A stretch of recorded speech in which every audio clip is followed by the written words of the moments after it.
It's Wednesday, September 17th, 2025. Good evening and welcome to the daily happenings inside our federal machine. It's an awful start to the show today. Today in York County, Pennsylvania, police were serving a warrant to a crazed man who opened fire, killing 3 officers and critically injuring 2.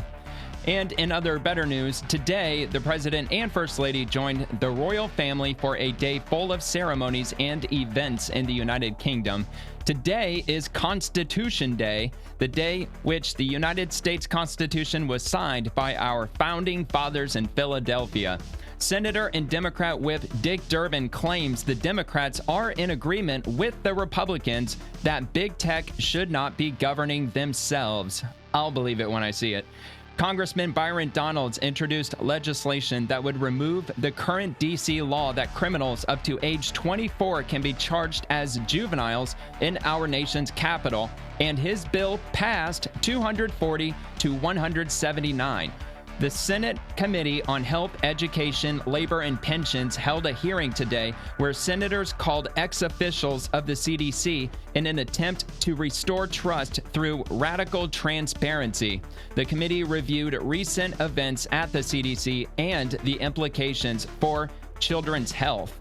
And also today, a federal judge issued a preliminary injunction against the illegal immigration processing facility in New York City, claiming the conditions to be deplorable. And we'll hear from the Department of Homeland Security's take on the matter. And there's lots more happening in the episode today, so we're just going to dive right in. And if you enjoyed the video, please give the video a like and subscribe to the channel if you have a chance to do so. I would greatly appreciate it. And most of this stuff, it's came out in the last 12 hours, no longer than 24 hours ago. I always try to make that point. This is all today, or at the very latest, within the last 24 hours. So we're going to start right here with from the New York Post. 3 cops fatally shot, 2 critically injured in York County, Pennsylvania. I'm just going to head straight to the article. And if you noticed the thumbnail before you clicked on the video, of course you did. I've also got remarks from the, let's see here. What is it asking me? No, block that shit. From the FBI and the DOJ. Sorry, just broke my train of thought for a second. By the way, I just got a brand new computer. It's up, it's running, it's better. It's a lot better. It's been 5 years since I got a new computer, so I just set it up today. It showed up at like 4 o'clock this afternoon, so I've been doing that nonstop until about a half hour ago. And yeah, so I'm ready to rock and roll. Hopefully there's going to be no more issues with videos glitching out, any of that shit. If it is, I'm just going to blame it on X, because this computer, it's got to be like 3-4 times faster than the last one that I just had. So, all right, anyway, let's get straight into it. So 3 cops fatally shot, 2 critically injured in York County, Pennsylvania, while trying to serve a warrant to crazed suspect. Looks like we've got a statement from, looks like the police chief. So I'll give that a listen. It's about 2 hours, 45 minutes. And for the first time, I'm going to attempt to play a full screen video, and hopefully it's going to work out okay. I'm going to go all balls to the wall, man. 1080p, taking it up to the max. This isn't really the, the most enjoyable story, to say the very least, to start this with, but it's breaking news. It just happened this afternoon. And I mean, we're still getting information. Hopefully the 2 officers that were critically injured are going to be okay. We're not sure, or at least I'm not sure at the moment, but this was updated at 7:25 p.m. Currently, it is 8:41 p.m. my time, Florida time, Eastern time. So, all right, so let's get this full screen and let's give this a play. Hopefully, let me just adjust the volume. All right, I think we're okay. Or in collaborating with the Pennsylvania State Police, Tim Barker. I've spoken to him.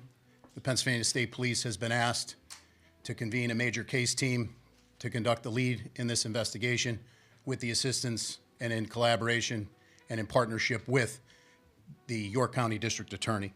I can assure you that all of the resources of the Pennsylvania State Police are being brought to bear. There is still very much an active scene at Caduras Township, York County. Later this evening, the District Attorney will have more information to release. All right. I can tell you that the Pennsylvania State Police have taken over calls for service for the Northern York Regional Police Department, and we will continue to do so to support our partners.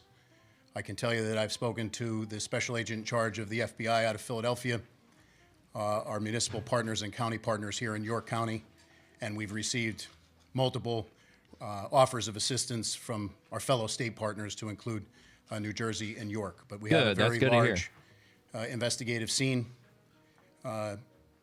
In being here today with our law enforcement family for the second time in 2025, I'd just like to say on a very personal note, our hearts and prayers go out to them, to the families of the deceased and the families of those officers who were wounded. There are simply no words that I can offer to assuage the grief that this community has experienced and unfortunately will continue to experience. The grief will be unbearable, but we will bear it.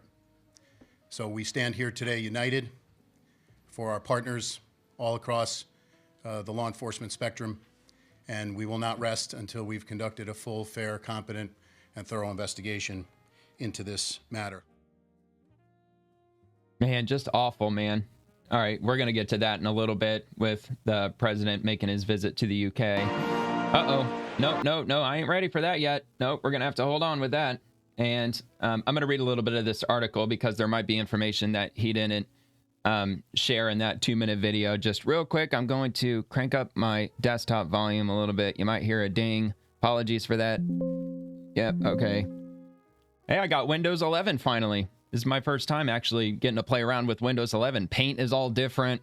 A lot of stuff's different. I'm not too happy with some things, but other things I'm really thrilled about, like how File Explorer, you can actually open different tabs in File Explorer, man. That's pretty cool. All right, so anyway, let's get to it here. I'm going to zoom in a bit.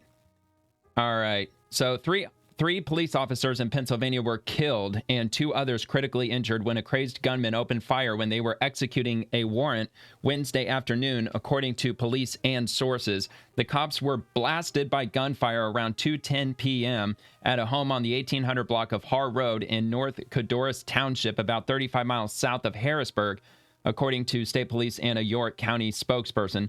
The 2 officers who were shot were rushed to Wellspan York Hospital and currently in critical but stable condition, thankfully. Pennsylvania State Police Commissioner Colonel Christopher Paris said at a press conference Wednesday night. And officials have not released the names of the officers who were killed. The suspect who fired at the officers following up on an investigation that began Tuesday was shot dead by police at the scene. At this point, we believe the community is safe, but we're leaving no stone unturned, and we're going to run every lead down, Paris said. The suspect who shot the officers who were following up on an investigation that began on Tuesday was shot dead by the police at the scene, Paris said. Law enforcement sources told the Post that the incident appeared to be domestic in nature. Governor Josh Shapiro said U.S. Attorney General Pam Bondi reached out to him personally and shared that the state has the full support of the government. It meant a lot to me that she reached out to offer her support and her prayers for the good people of Pennsylvania, the Democrat said at a press conference. This kind of violence isn't okay. We need to do better as a society. We need to help the people who think picking up a weapon is the answer to solving disputes, so we don't need to deal with tragedies like this. Yep, it's not the guns, man. It's the people. That's the root of the problem. The FBI and the Bureau of Alcohol, Tobacco, Firearms, and Explosives were on the scene supporting local law enforcement, Bondi said on X. Violence against law enforcement is a scourge on our society and never acceptable. Pray for the officers involved. So they've got a map here. So if you are unfamiliar, I mean, it's right down here in Pennsylvania. I guess there's really not really any need to zoom out, but I mean, yeah, it's oh, come on, man. It's really yanking my chain here.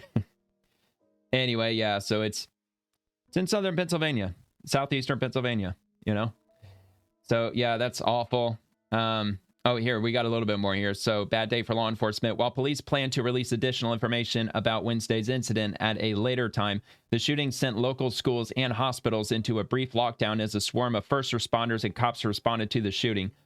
The Spring Grove School District 6 schools were ordered to remain shelter in place, with the lockdown ending at 4:10 p.m., according to the district's website. We've all been given the all clear from law enforcement and the shelter in place is ended, school officials said in a pop-up message on the website. We want to remind everyone that today's incident did not involve our schools or students. Our actions were taken strictly out of an abundance of caution, with the safety of students and staff as our top priority. The York Hospital treating the 2 wounded cops was also on lockdown, but has since been operating on enhanced security protocols, a Wellspan told CBS 21.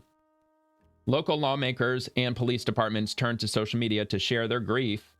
It's another really bad day for York County law enforcement. The Fairview Township Police Department posted on Facebook with a photo of the thin blue line flag. Please keep our brothers and sisters near Spring Grove in your thoughts and prayers. Neither Paris nor Shapiro disclosed which department the officers belonged to. U.S. Senator John Fetterman also expressed his condolences to the victims' families. And we got some images here, another one here, so it's out in the countryside. This shooting in York County is absolutely tragic, and it's a reminder that we can't ever forget how dangerous the job of law enforcement is. The Democrat who represents the Keystone State said on X, they put their lives on the line for us every day, and we owe them a debt of gratitude. My family grieves for the families of the officers who died in today's shooting and keeping in our thoughts the others that are recovering. So it looks like that's the latest on it. And yeah, I guess be looking for more updates. They said the state attorney, right, was going to be releasing more information in due time. They said later this evening. And it's honestly heartbreaking to hear that local nearby jurisdictions reached out to offer assistance in taking police calls in the local area, and they said, yeah, you know, we could need your help, or we do need your help. So it's just awful, man. And from FBI Director Kash Patel, the FBI is on the ground in York County, Pennsylvania, providing assistance to our local and state partners after today's tragic shooting. Our prayers are with the officers, their families, and the entire York County community. And Attorney General Pamela Bondi, the FBI and ATF HQ are on the scene supporting local law enforcement following the shooting of multiple police officers in York County, Pennsylvania. Violence against law enforcement is a scourge on our society and never acceptable. Pray for the officers involved. So, yeah, man, just absolutely terrible, man. It's been a hell of a really rough last week, man. Just not good. So, yeah, I just hope that the other two who ended up in the hospital, hopefully they're going to be all right. It sounds like they said that they're stable. So, I mean, that certainly sounds like a good sign.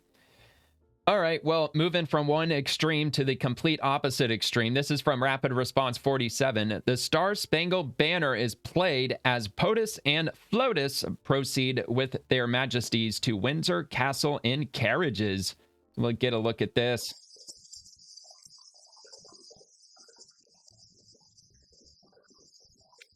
Playing the Star Spangled Banner. Red coats playing the banner.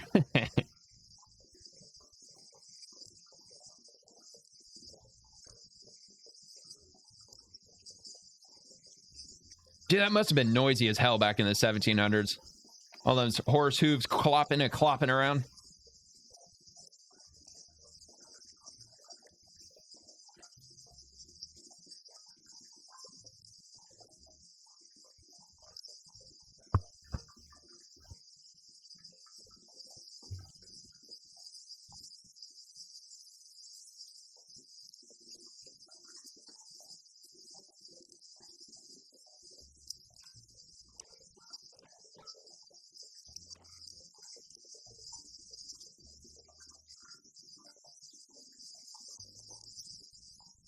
There's President Trump and His Majesty.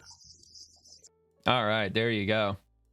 Yeah, I mean, back in the day, you sure as hell knew when a stagecoach was coming to town with all that hell it was raising.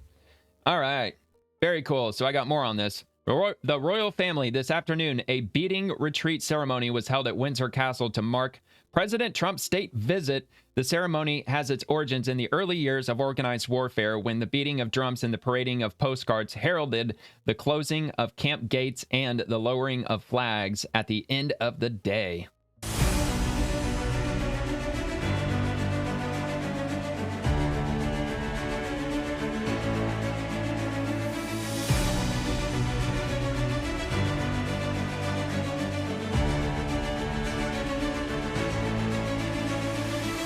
Hey, look at that. Red, white, blue. Their flag looks upside down. Uh-oh. Oh, no, that's good. That's good. You don't have to repeat it. I'm going to have to fix that problem if I can. Yeah, the only issue with going full screen is that it's difficult to see where the video ends. I want to be on top of my game. So, all right, anyway, from the White House, President Donald J. Trump and the First Lady alongside King Charles III and Queen Camilla view an incredible joint U.S.-UK flyover of F-35s and Red Arrows at Windsor Castle. Actually, that's really cool. I thought they might have been old school, like maybe World War II era planes. I didn't see it close up. I mean, obviously I didn't see it close up, but yeah, I just saw it from that last video. I saw an image that was posted by the White House, but I figured I'd go with the video instead. So yeah, that's cool, man, because F-35 Lightnings, man, they're ours. All right, so let's go with this.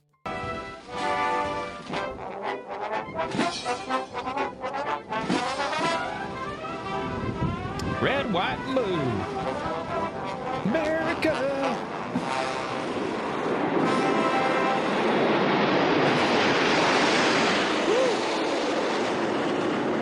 Those are no World War II planes. Shit was loud.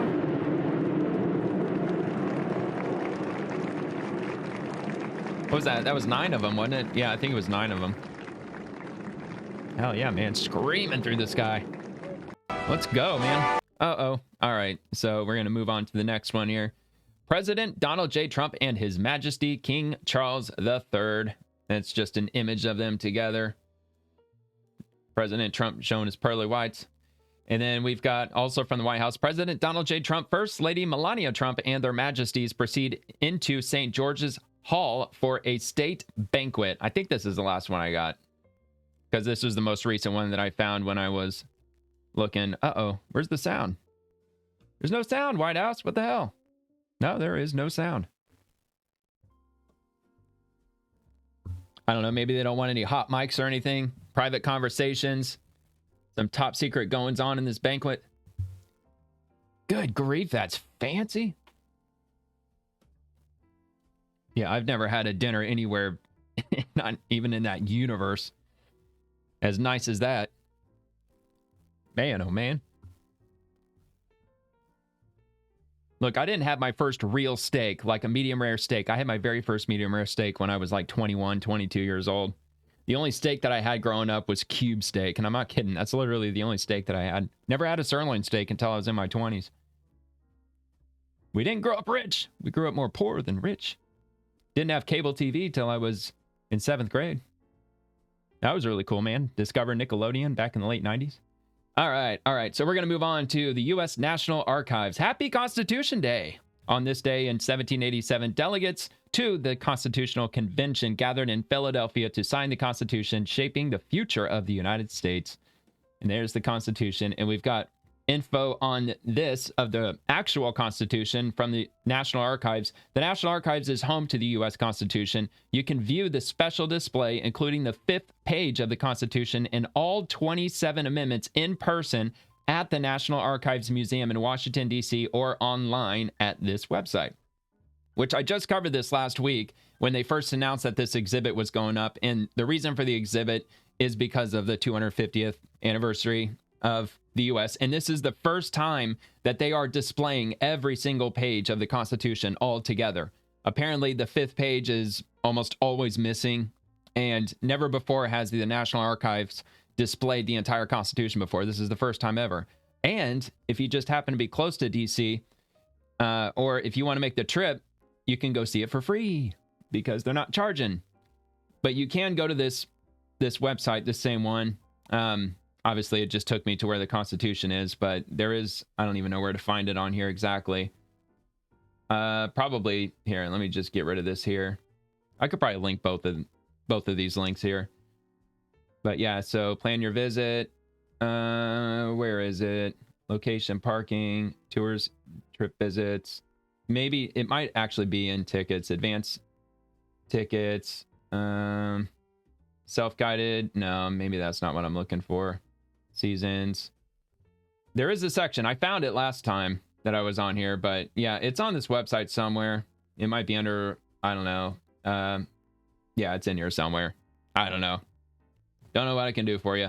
But yeah, it's, oh, here. What's on? Explore exhibits, maybe, or no, that's probably an event. In events.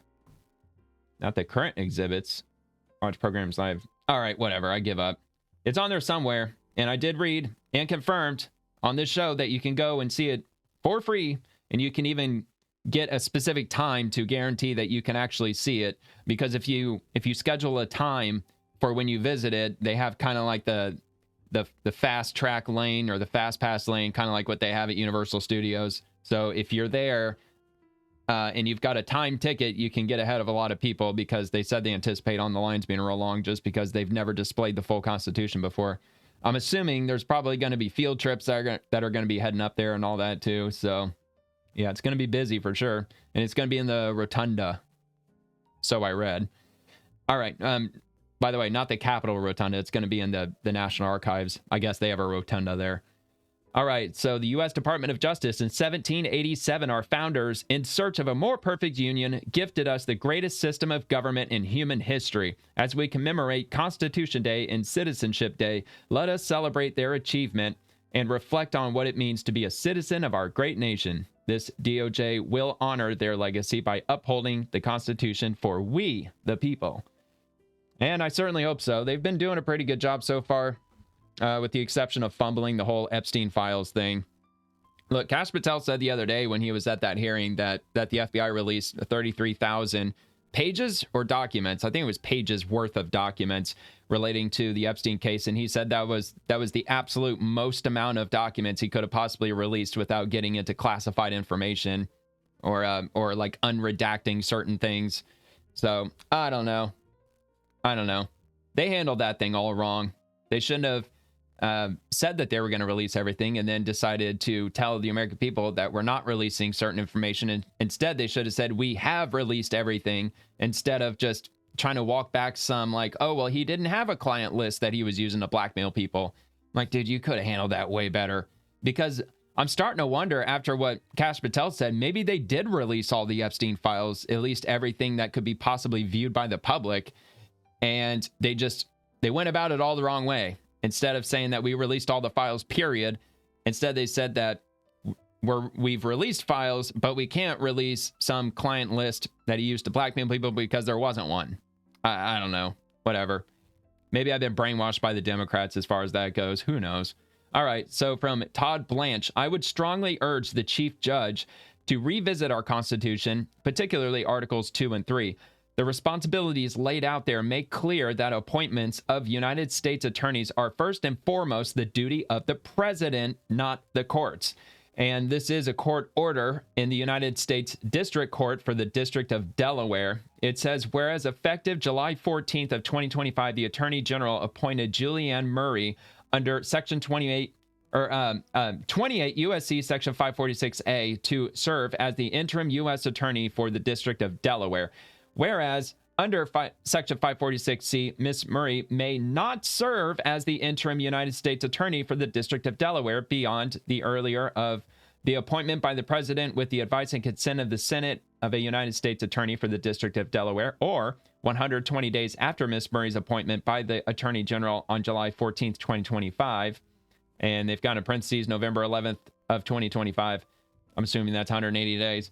Whereas the president has not nominated a person to be considered by the Senate to serve as the United States Attorney for the District of Delaware. And whereas under Section 546D, if a U.S. Attorney for the District of Delaware is not nominated by the president and confirmed by the Senate by November 11th, the court may appoint a United States Attorney to serve until the vacancy is filled. Yeah, but that's the job of the president, though, not the courts. Whereas in the event the president does not appoint with the advice and consent of the Senate a U.S. Attorney for the District of Delaware before November 11th, and the court decides to appoint a U.S. Attorney to serve until the vacancy is filled, the court would appoint only a person the court deems qualified for that position. So if it's a leftist judge, it could be whoever the hell they want. I mean, I guess if they're a conservative judge, I mean, it'd be who they want to, but I'm assuming this is probably pertaining to the Senate, where they have completely stonewalled the Republicans with regard to putting through the rest of President Trump's chosen positions, and they're blocking it because they're Democrats. That's what they do. They stonewall, they block. They're talking about shutting down the government after September 30th just because F Donald Trump. That's why. Anyway, whereas November 11th, 2025 is less than 2 months away. Now, therefore, at Wilmington on the 17th day of September in 2025, do you know how I know that this is a leftist judge? Because they didn't put the year of our Lord 2025.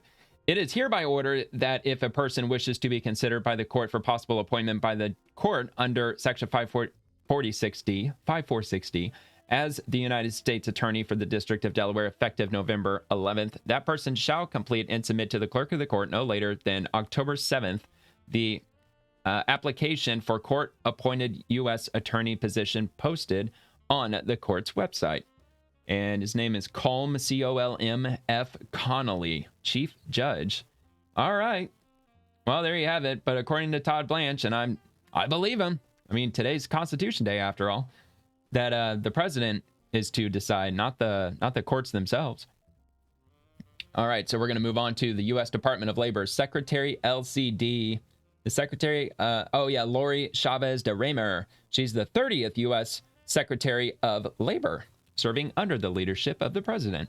Anyway, they got a quote. I'm just going to play the video because it's just going to say the quote. We have a master negotiator in the Oval Office who is putting American interests first again. President Trump has been striking new trade deals to restore our nation as the world's manufacturing superpower. Time and again, this administration has proven its commitment to putting American workers first. All right. Well, it's kind of a generic message. I thought she was going to get a little more into detail, but I guess there's not much more you can say within 20 seconds. So, yeah, man, good news. World's manufacturing superpower. I'd love to see that buzzword or that phrase, buzz phrase or whatever. Because we used to be a manufacturing superpower, and now we're not. Not even anywhere near where we used to be. As President Trump said, like back in the 40s, we were building a ship a day back in the 40s, and now we're building one per fucking year. One per year. So we were building 365 ships back then. Like, what was that, 80 freaking years ago? It's crazy. All right, anyway, Speaker Mike Johnson, it was our honor to welcome to the U.S. Capitol His All Holiness Bartholomew, Archbishop of Constantinople, New Rome, and Ecumenical Patriarch. Can you tell I'm not Orthodox? The Eastern Orthodox Church has advanced and defended Christian principles around the world for centuries. In America, we have revered and preserved religious freedom since our founding, and it is essential that we still do so today. Yeah, I kind of had a dyslexic moment there, but whatever. So, yep, here they are. They visited from, where did they say? Rome? The Orthodoxy, weren't they the ones that put the Bible together? I think they were, right? Pretty sure. Let's see. New Rome. In New Rome. All right. Anyway, that was cool. So Senate Judiciary Democrats, Senator Durbin, we are such a divided nation. To have a Josh Hawley sitting next to a Dick Durbin almost begs a question about the seating assignments. But there's no mistake here. Taking on big tech unites a diverse caucus. This really surprises me, and I'm not so sure I believe him. I bet most Democrats probably are perfectly happy with big tech governing themselves because the absolute overwhelming majority of them are left-leaning. They're modern liberals. So they usually stick with what the Democrats want. So why would they want more regulation by the federal government, at least on the Democrat side? I know Republicans do, and normies, we would like to see that because especially back, I'm sure it still continues to this day, but it got really bad around COVID and even like right after Trump won in his first term, they were just canceling all kinds of people on YouTube. You remember the big thing, learn to code? When people were on Twitter and they did hashtag learn to code, they purged basically everybody who hashtagged that. They were just nuking everybody off the platform. And because we're a private company, we can do whatever we want because we're a private company. All right, anyway, I know there's schools of thought on both sides of that. I'm just saying that it is a public platform. Everybody is invited to be on this public platform. It's where politicians, it's where they say whatever they want to say, and celebrities and all these public figures. So I think Twitter kind of stood out on its own with regard to that because Facebook, yeah, it's a public platform. However, it's mostly centered around people knowing other people more closely. You know, it's about your family and friends over on Facebook, whereas on X, it's about the greater population. All right. Anyway, here, I'll just play this now. Yes, senators from different political parties can agree on things, and they can work together on things, and they can make a difference. We are such a divided nation that to have Thanks Josh to the Hawley Democrats sitting next to a Dick Durbin is almost, people say, who made the mistake in the seating assignments? But there's no mistake here. We are working on this together. And I learned as chairman of the Senate Judiciary Committee a few years ago that this is one of the few issues that unites a very diverse caucus in the Senate Judiciary Committee. The most conservative, the most liberal, and everything in between all voted unanimously to deal with this threat. Why? Because like today, we had real people come and tell us real life stories about their family tragedies. And all of a sudden, what was an issue far away came close to home to so many parents and grandparents who were hearing their testimony. Yeah. All right. There you got it. You got it there. I'll see it. I'll believe it when I see it. That's just all I'm going to say. I don't think anything's going to get done anytime soon with regard to whatever it is they were trying to get done as far as reining in big tech and trying to get them regulated. You know, there's an awful lot to be discussed as far as that goes, especially with Google Alphabet. What is it, like 85% of all internet traffic across the entire planet flows through Google or Alphabet or whatever? It's absolutely crazy. I mean, they broke up Microsoft for much less than that. But oh no. All right. Rapid Response 47. Okay. It's a quote, so I'm just going to play it. Because you talk to the shooter's mother, you talk to the shooter's father, you talk to the local district attorney, you talk to the FBI director or the deputy director of the FBI. You look at every ounce of evidence that we have, and it is clear. This is a person who grew up in a pretty normal family, actually had a pretty good home life. A conservative family. Radicalized you can by say the far left, by the social networks of the far left, by the ideas of the far left. Yes, and they got have. so far down the path of radicalization that he killed my friend. That is not a both sides problem. My friend is dead because of left-wing political radicalization. And if you want to cut that out, then be honest about it and look yourself in the mirror. Well, and they got people on the left that are claiming, and I haven't seen this anywhere, so I think they're making this shit up, but apparently this shooter, he was in college, but he was only taking online classes. So how could he have been radicalized if he was only taking online classes? So I didn't see that anywhere except from just individuals claiming that he was. So if you heard that or if it's been confirmed, drop a comment, let me know, because I'm curious to know that, to be honest. And yeah, I mean, look, like I said the other day, just about every leftist out there has conservatives in their family. Just about all of them do. Except for maybe a small minority who grew up in deep blue cities and they just remain there for their whole lives. I mean, there might be some families like that for sure, but I mean, just about all of them, they've got conservative family members. And there's even a lot of leftists who probably come from an overwhelming conservative background. Religious, Christian, what have you. All right, Congressman Byron Donald, if you commit crimes as an 18 to 24-year-old adult, you should be sentenced as an adult. But in D.C., 18 to 24-year-old criminals can be sentenced as juveniles. This is wrong. Last night, my bill, H.R. 4922, D.C. Crimes Act, passed 240 to 179 to fix this mess. See all 178 pro-crime Democrats below. I don't know if he means like below in the comments or in the video, so I'll just start with the video.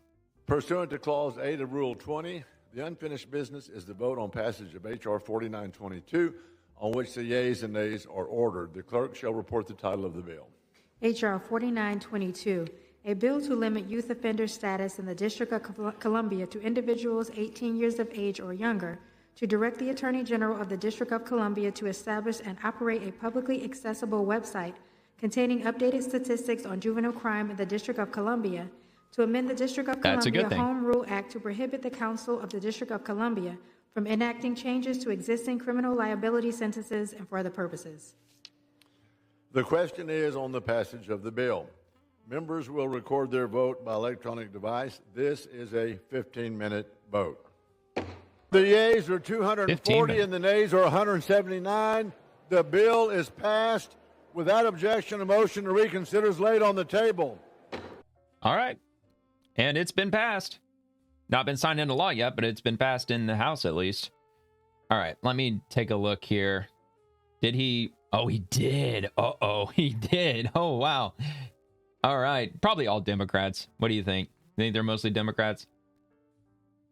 I mean, that's a little bit frustrating because you can't expect us to know every single representative in which political party that they're with. But he did, man. He left every single one. Eric Swalwell, of course. All right, so what I'm going to do, I know that my rep didn't. Anna, Paulina. Okay, yeah, no. I would have been extremely surprised if she would have voted no to that. All right. So yeah, if your rep is here, I'll go ahead and I'll repost this. If you just want to stop by over on my profile, it's SPAETHON. There's a link in the description if you want to check it out. Or you can just go straight to Byron Donald's page, Congressman Byron Donald's at Rep Donald's Press. That's where you can find that. Then you can bring it up on your screen if you have a PC. If you're one of the old school dinosaurs like myself who still uses a personal computer, you can do the whole Control F thing and search for it that way. Or you can just go through the whole list one by one. Next one, Senate Judiciary Democrats. Senator Durbin, the Trump administration cutting drug trafficking programs by 34% is not support. The nominee right behind me, I have two people. I'm sure that's taken out of context. Durbin, that's good. Glad they're here, but that doesn't help a 34% cut. And I got something to say after this. It's only 14. 4% cut is not support. Right behind me, I have HIDA Director Michael McDaniels and Deputy Director Rick Goss. That's good. I'm glad they're here, but it doesn't help to cut the program by 34%. 34% cut. Now, why would they only have 15 seconds of that? There was a lot that was said in between these 15 seconds. I mean, I find that to be a bit ridiculous. But no, in the last couple of days, Democrats have been screaming about Donald Trump authorizing the strike of drug boats in the Caribbean who are transporting drugs from Venezuela to the U.S. And I'm sure Dick Durbin is one of them. This dude has become really far left. He's probably always been very far left, but I'm sure once upon a time he was probably more of a classical liberal. But these days, if you check out his X profile, it's just all like really far left-wing nonsense. Anyway, I said, aren't you mad about the Trump administration blowing up drug boats in the Caribbean?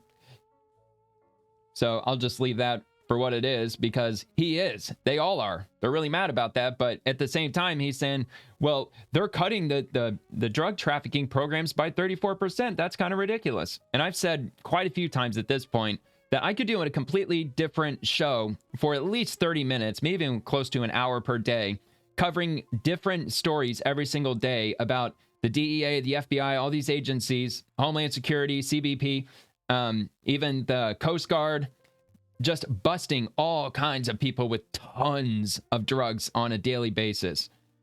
And the same with the amount that's being imported to. Yeah, it's constantly just on the feed all day. Like I'll see like probably 10 different drug busts on a daily basis. It's just constant, man. So they're definitely doing a lot more than they probably, well, certainly were under Biden at least. All right, Tricia McLaughlin. 2 million illegal aliens are out of the United States of America in less than 250 days.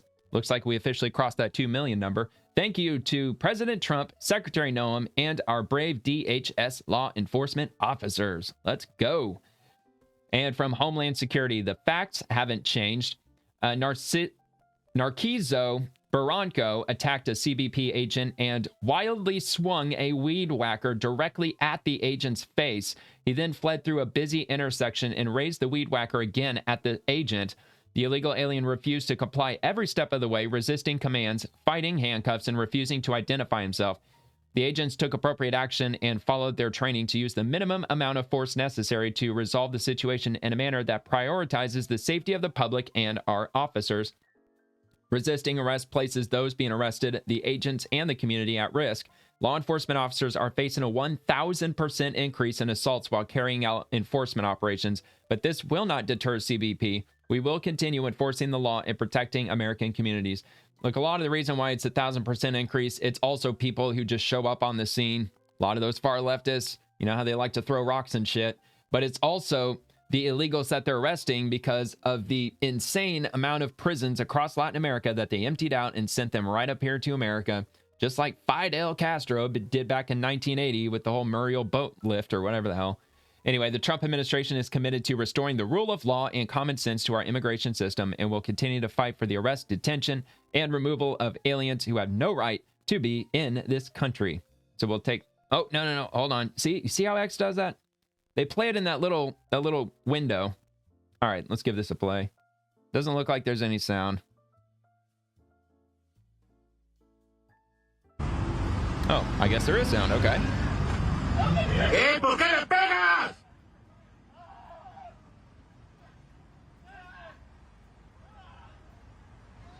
He be fighting.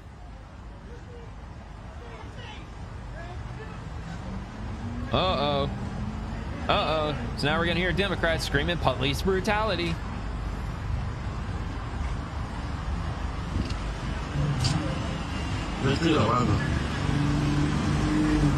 Probably a good reason for that. It didn't look good, though. I'll be honest.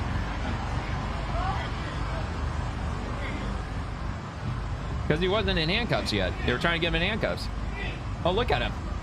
He's still being unruly.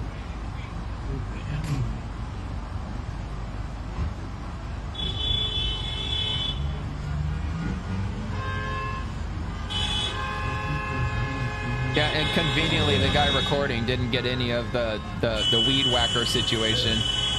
Good Lord, man. Fuck off with the fucking horns, dude. Jeez. It would have been nice to have seen that, to see him like swinging this weed eater at him and getting all violent with him.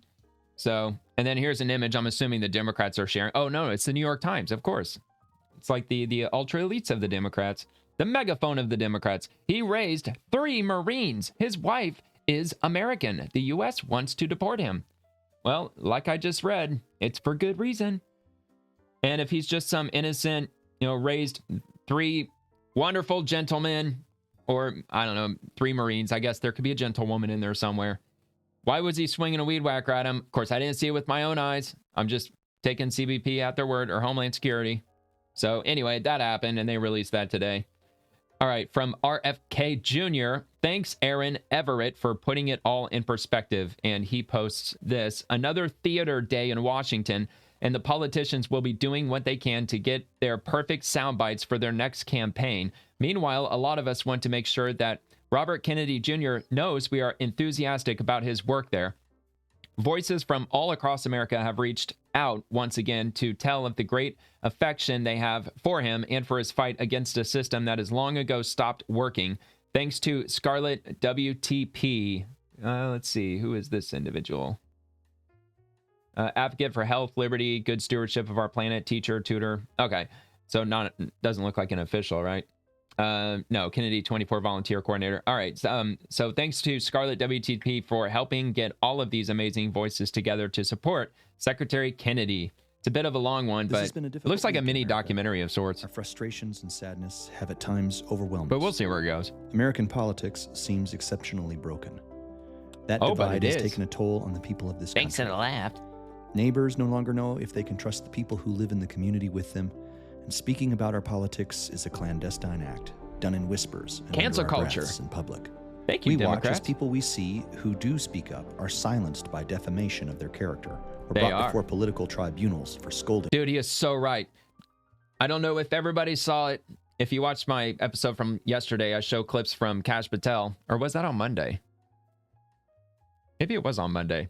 I don't know, man. There's so much that happens on a daily basis. It's really hard to keep track. I got short-term memory loss when it comes to like having to share like 30 to 40 different posts a day. It kind of runs together. But anyway, he just had that committee hearing where the Democrats were berating him, trying to attack his character because they're threatened by him because he's doing a good job. Kash Patel. And yeah, same with RFK Jr. And I don't think that Pamela Bondi's been in front of any hearings yet. But yeah, they're trying to attack their character. They're trying to get them, thrown out of their positions because they're doing a very effective job. And it's something that Democrats and frankly a lot of Republicans are just simply not used to in DC. It's about their actions. Government is a dark place where the currency is secrecy. It's the swamp. Nothing is as it seems on the surface. Oh, but it is. As the Trump administration has attempted to make headway against this massive bureaucratic machine, it has at times felt discouraging. Bad actors and the heavy hands of entrenched interests talk about a brain-dead lunatic. Do best and cast aspersions of doubt upon the people who are in the throes of trying. The past weeks have seen Robert F. Kennedy Jr. under the pressure of this mercantile political machine.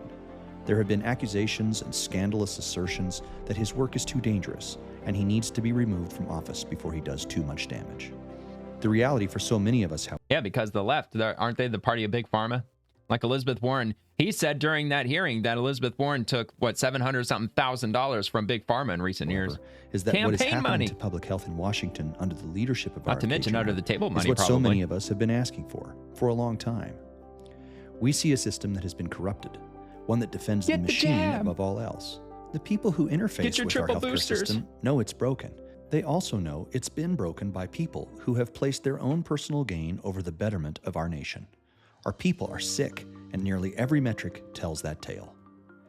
People who speak out against... Yeah, dude, Secretary Kennedy said the other day during his hearing that almost 80% of children today cannot qualify for any military enlistment because, 78% of children under 18 have some chronic ailment that would prevent them from being able to enlist into the military.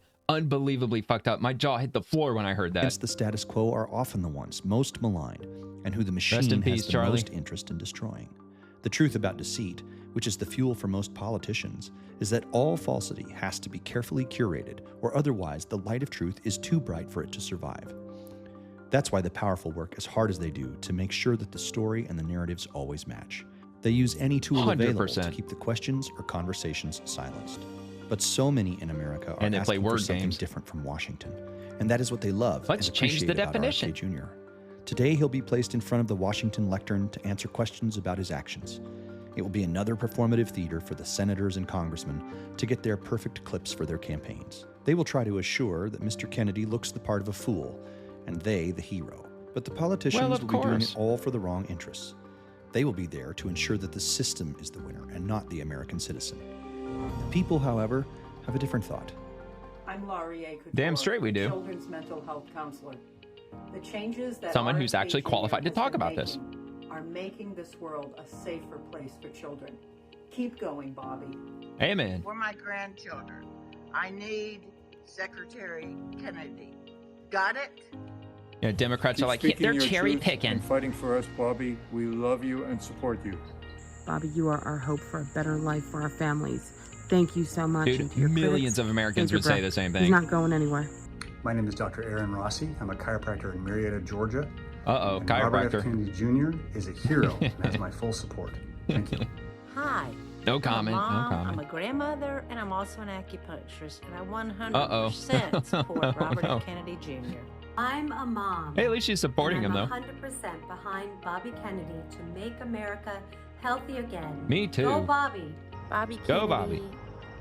I support you, and I am so thankful that you are doing the work that you're doing to protect our children and to protect our lives. Hello, giving us freedom of choice. I'm a special education we should choose the vaccines. And I support Bobby Kennedy's efforts to make America healthy again. I'm a dad, and this nation needs to heal. And getting rid of the toxic chemicals in our foods is a good start. Thank you, Bobby. Thank you, Secretary Kennedy, for standing in the fight for medical freedom. We stand with you. San Diego, USA. Mountain Hills, Arizona. Wake up, America.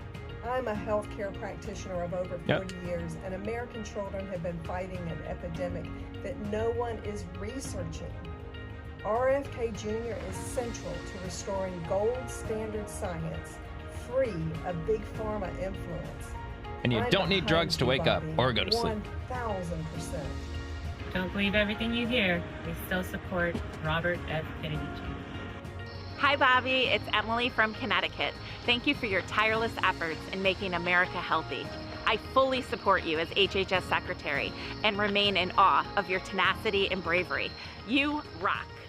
My name is Brooke Chase. I'm an environmentalist. I'm an aunt. I'm a dog mom. And I care about my health.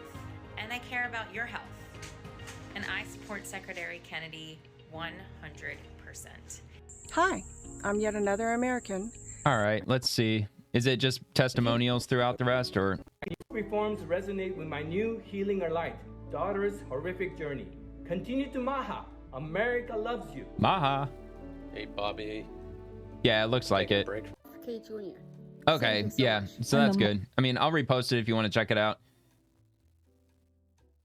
But yeah, pretty cool. I mean, I bet the amount of people that really truly don't need pharmaceuticals, but they just need just good old-fashioned diet, exercise, and just enough sleep each night, I bet it would probably just absolutely devastate the pharmaceutical industry if people actually just started really carefully watching their dietary intake, making sure they're getting the right kinds of exercise. Even if you've got joint issues or things like that, you can go swimming. Swimming's a good exercise. Also rowing. I've got a rowing machine. Those things are awesome. But yeah, I mean, there's so many different things. Like, dude, we're in the 21st century. There's a million different things that you can do for exercise. The same with dieting. There's probably tens of thousands of different websites out there for nutrition. And it just goes on. And we got the entire world in our freaking pocket these days. All right, so let's go on to the next one. Next one. Deputy Secretary Jim O'Neill. Unelected bureaucrats unaccountable to the American public gave us unpopular policies like mask mandates, double mask, you got a triple mask, even especially when you're driving by yourself. Social distancing, school closures, and forced COVID vaccinations for kids long after the period of public emergency had ended. These policies flew in the face of science and common sense. The American people deserve better, and leaders committed to that cause. I really hope people didn't friggin' forget about COVID, how ridiculous it was. The whole 6-foot distancing, the stupid walls of plexiglass that they had at all the checkout counters everywhere, even at gas stations. It was the dumbest shit ever. Especially in a grocery store where you're in this really large, wide open space, and they have just this little plexiglass sheet. Like, that's going to do anything. People wearing cloth masks, not to mention most people, unless you were wearing an N95 mask, even probably most of those, they were all made in China. All these trendy cloth masks that had those cool patterns, and they looked real sharp, and it was just fucking ridiculous, man. Like, COVID was just, talk about a clown world era. All right, here's another one from Secretary Kennedy. Thank you, Roger Marshall, MD. We will earn back Americans' trust and refocus the CDC on its core mission. And this happened at that hearing today, the Senate hearing. So the CDC is the here we go. cause of vaccine hesitancy, that you are the problem. That because of COVID and you're forcing these vaccines on people that weren't ever really proven or justified, that the benefits didn't outweigh the risk, and you all sat there with your hands in your pockets and you let that happen. And then you let this hepatitis vaccine be at 1 day of age, be forced upon everybody. One day. And all of a sudden, the moms and the grandmas never trust you because you're trying to force a vaccine that's not necessary at day one. If you're going into nursing school, medical school, absolutely, you should consider that hepatitis vaccine. But basically what the CDC does is act like a mandate. And you force doctors that don't agree with you to kick patients out of their clinics because they don't want their child to be exposed to a vaccine that was approved after just like 140 patients took it, being followed up for 5 days. It just makes no sense to me that every person needs every vaccine. But regardless, some of the vaccines have done too much money in that. They are a miracle. They've done a great job. The basic vaccines that we got in the 60s and 70s, polio, MMR, DTaP, those seem to be great vaccines that have told the test of time. But your attitude here that every person needs every vaccine is completely contrary to Secretary Kennedy's philosophy and the mission of the president. That was a good statement. That was pretty good. All right, we'll check out the next one. Also from Secretary Kennedy, thank you, Senator Rand Paul. Senator Rand Paul, he's also involved in this as well. I agree with you completely. Makes sense. He's a doctor. Restore trust in public health.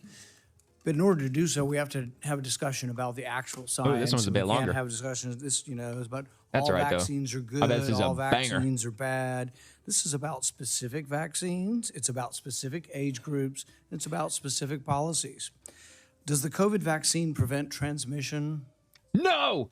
Thank you for asking that question. COVID vaccine Fuck can yeah. reduce viral load in individuals who are Does it No, prevent it transmission? doesn't.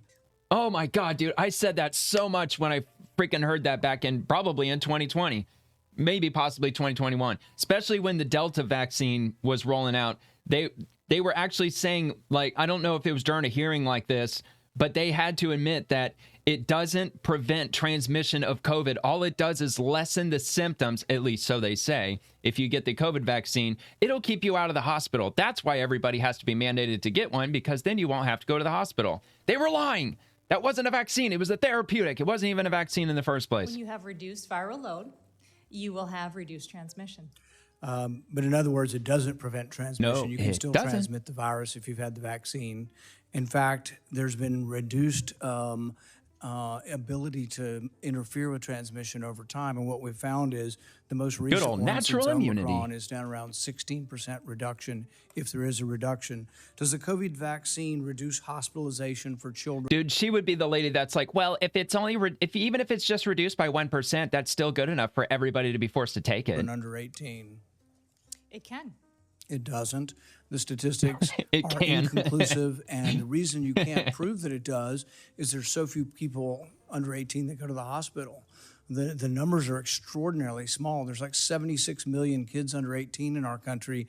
183 died, and a few thousand went to the hospital in 2020 and 2021. Wow, when it was at its worst. Since then, the numbers have dropped precipitously, and the idea and the issue needs to be discussed.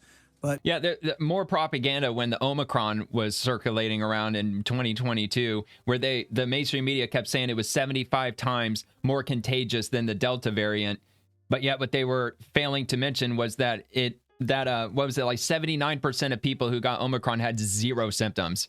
Because that's a trade-off with these viruses. When they mutate, they get more contagious, but they get less dangerous, or whatever that word is that you want to describe it. And yeah, they were peddling that propaganda, leaving out a lot of information that was necessary. It's not statistically significant. Does the COVID vaccine reduce the rate of death for children under 18? It can. It can. That's hilarious. Either it does or it doesn't. There's a lot of things that can happen, but that shouldn't exist. The word can shouldn't really exist in science. It either does or it doesn't.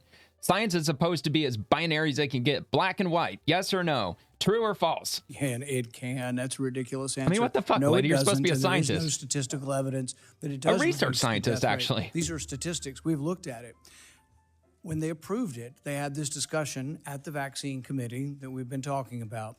During the discussion, they acknowledged that there was no proof of reduction in hospitalization or in death. So what they did is they said, what can we use to try to make people take this vaccine?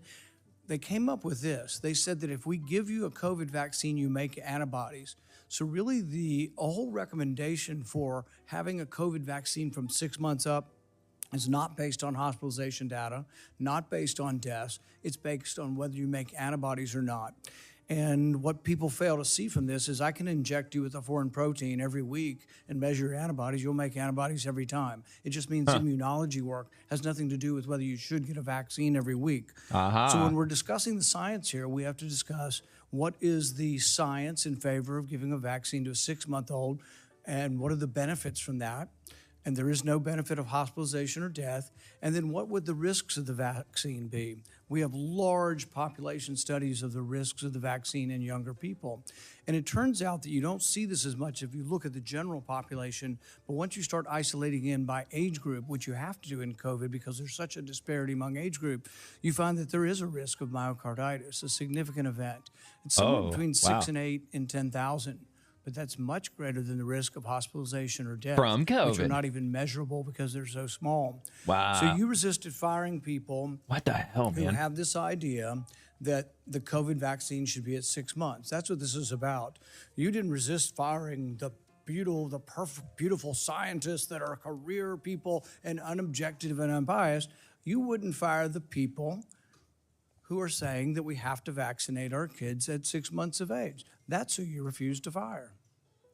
So that assertion Here comes the convolution. Is not commensurate with the experience that I had with the individuals who are identified to be fired. Did any of the people you refused to fire, did any of the people you refused to answer the question? Did any of the people you refused to fire believe that we should change the vaccine schedule and no longer force 6-month-old kids to take it? Every one of them was adamant we should keep it at 6 months. Everybody's alarmed, we're going to change the childhood routine. Well, we should. There is no medical reason. What is the medical reason to give a hepatitis B vaccine to a newborn whose mom has no hepatitis? Great, what a great question, man. Discussion points it's ridiculous. Brought up wherever that's changing the childhood schedule. Will you allow her to answer the question? Regular order. It's time. You have your time, fucker. Bernie, I got mine. Look. Fucking Democrats, this man. This is the debate over changing the childhood schedule. The hepatitis B vaccine on the schedule is given to newborns. What is the medical, scientific reason and proof for giving a newborn a hepatitis B vaccine if the mom is hep B negative? We'll wait. Well, they can. I want to go back. Maybe she has to the assertion associated. What is the medical reason for giving a hepatitis B vaccine to a newborn? What is the reason? Like blithely going along, we can't change the childhood. You're somehow terrible if you want to change the childhood. We should be discussing what is the childhood vaccine schedule, and the burden should be on you. Well, look, the Senate shouldn't even have to have that discussion. The scientific community should have figured this out years ago and just done it. Instead of having to go through all this shit. the burden is upon you and the people you wouldn't fire to prove to us that we need to give our 6-month-old a COVID vaccine and that we need to give our 1-day-old a hepatitis B vaccine. That's what the debate ought to be about, not whether all vaccines are good or whether we live in Alice in Wonderland. I actually agree with you. Absolutely. And I was open to the science. I just would not pre-commit. I'm open to everything. To approving all the ACIP recommendations without the science. Untrue. Untrue. You're so full of shit, lady. Oh my God, dude. Lobbying. Ban it. Ban lobbying. Just ban it. Take down K Street. Just level it. We don't need this shit because this is what it leads to. It leads to American society where almost 80% of our children have a chronic illness. It is absolutely insane. All right, so this is from Senator John Barrasso. Democrat obstruction ends today, so we're switching gears to getting Trump's confirmations in, finally. 48 nominees. Senate GOP will break the blockade and move America forward. Tomorrow, we will vote on a group of 48 nominees that receive bipartisan support. Democrats can vote no, but the obstruction is over. So I'm assuming they've changed the rules at this point. They were talking about doing a simple majority, which... It definitely would suck down the line if Democrats, if they got majority in the Senate, because that rule would still be in place and they would be able to just railroad through whoever they wanted when it comes to confirmations in their next administration. So I don't know. I don't know how often that you're able to change those rules. I don't know the inner workings of that. Maybe the next administration, praying to God that it's going to be another Republican, especially an America First Republican. That'd be amazing. JD Vance. But anyway, I don't know if they're going to be able to change the rules back to up to 60 votes, because I think that's where it's at now. I think they need 60 votes for nominations to get through. But if I'm wrong, correct me in the comments, because I could be wrong on that. All right, here we go. There's a role in the Senate for advise and consent. But Senate Democrats have done everything you can think of to prevent President Trump from putting his team in place. He needs to get these people on the job, and let me be clear, Democrat obstruction ends today. This week, Republicans in the Senate will break the blockade and move America forward. All right. Well, there you have it. Kind of a campaign commercial, it would appear. So, yep, we'll just have to see what happens. And these positions are not these like high-level cabinet positions. They're like these really low-level civilian positions. They're just playing stupid games. It's ridiculous. All right. So from Vice President J.D. Vance, VP Vance speaks to American workers and students in Michigan, and he delivers a quote. I grew up in a community where the American dream seemed to be disappearing, where the jobs were getting shipped overseas, where the factories were closing down. I remember. Yeah, I actually found this out about like a week and a half ago or so. I am the same age as JD Vance, and I couldn't believe that. I was like, oh my God, dude, I'm the same age as a vice president. Now, he's young for a vice president, so, I mean, that's not all bad, but I almost couldn't believe that. I was like, oh my God, dude, talk about feeling fucking old, driving man. around my hometown of Middletown, Ohio, and we'd see some abandoned factory, and my grandfather would tell me what used to happen there, what good jobs used to happen there, what good wages used to provide for families there. And Michigan, I remember thinking, Indiana. Why is it like this? Pennsylvania. Why have our leaders ignored us for so long? Why are factories closing instead of opening up? Cheap labor. Why are good jobs going to China when American workers deserve good jobs right here at home? And the answer was bad leadership. Just as our leadership chose crime, they also chose to ship your jobs overseas. Just as they chose to send our young men and women to foreign wars all over the world, they refused to stop the cartels that were operating right here in our backyard. And I believe our sacred promise and our sacred duty is to make this country even better for the next generation than it was for the generation that came before.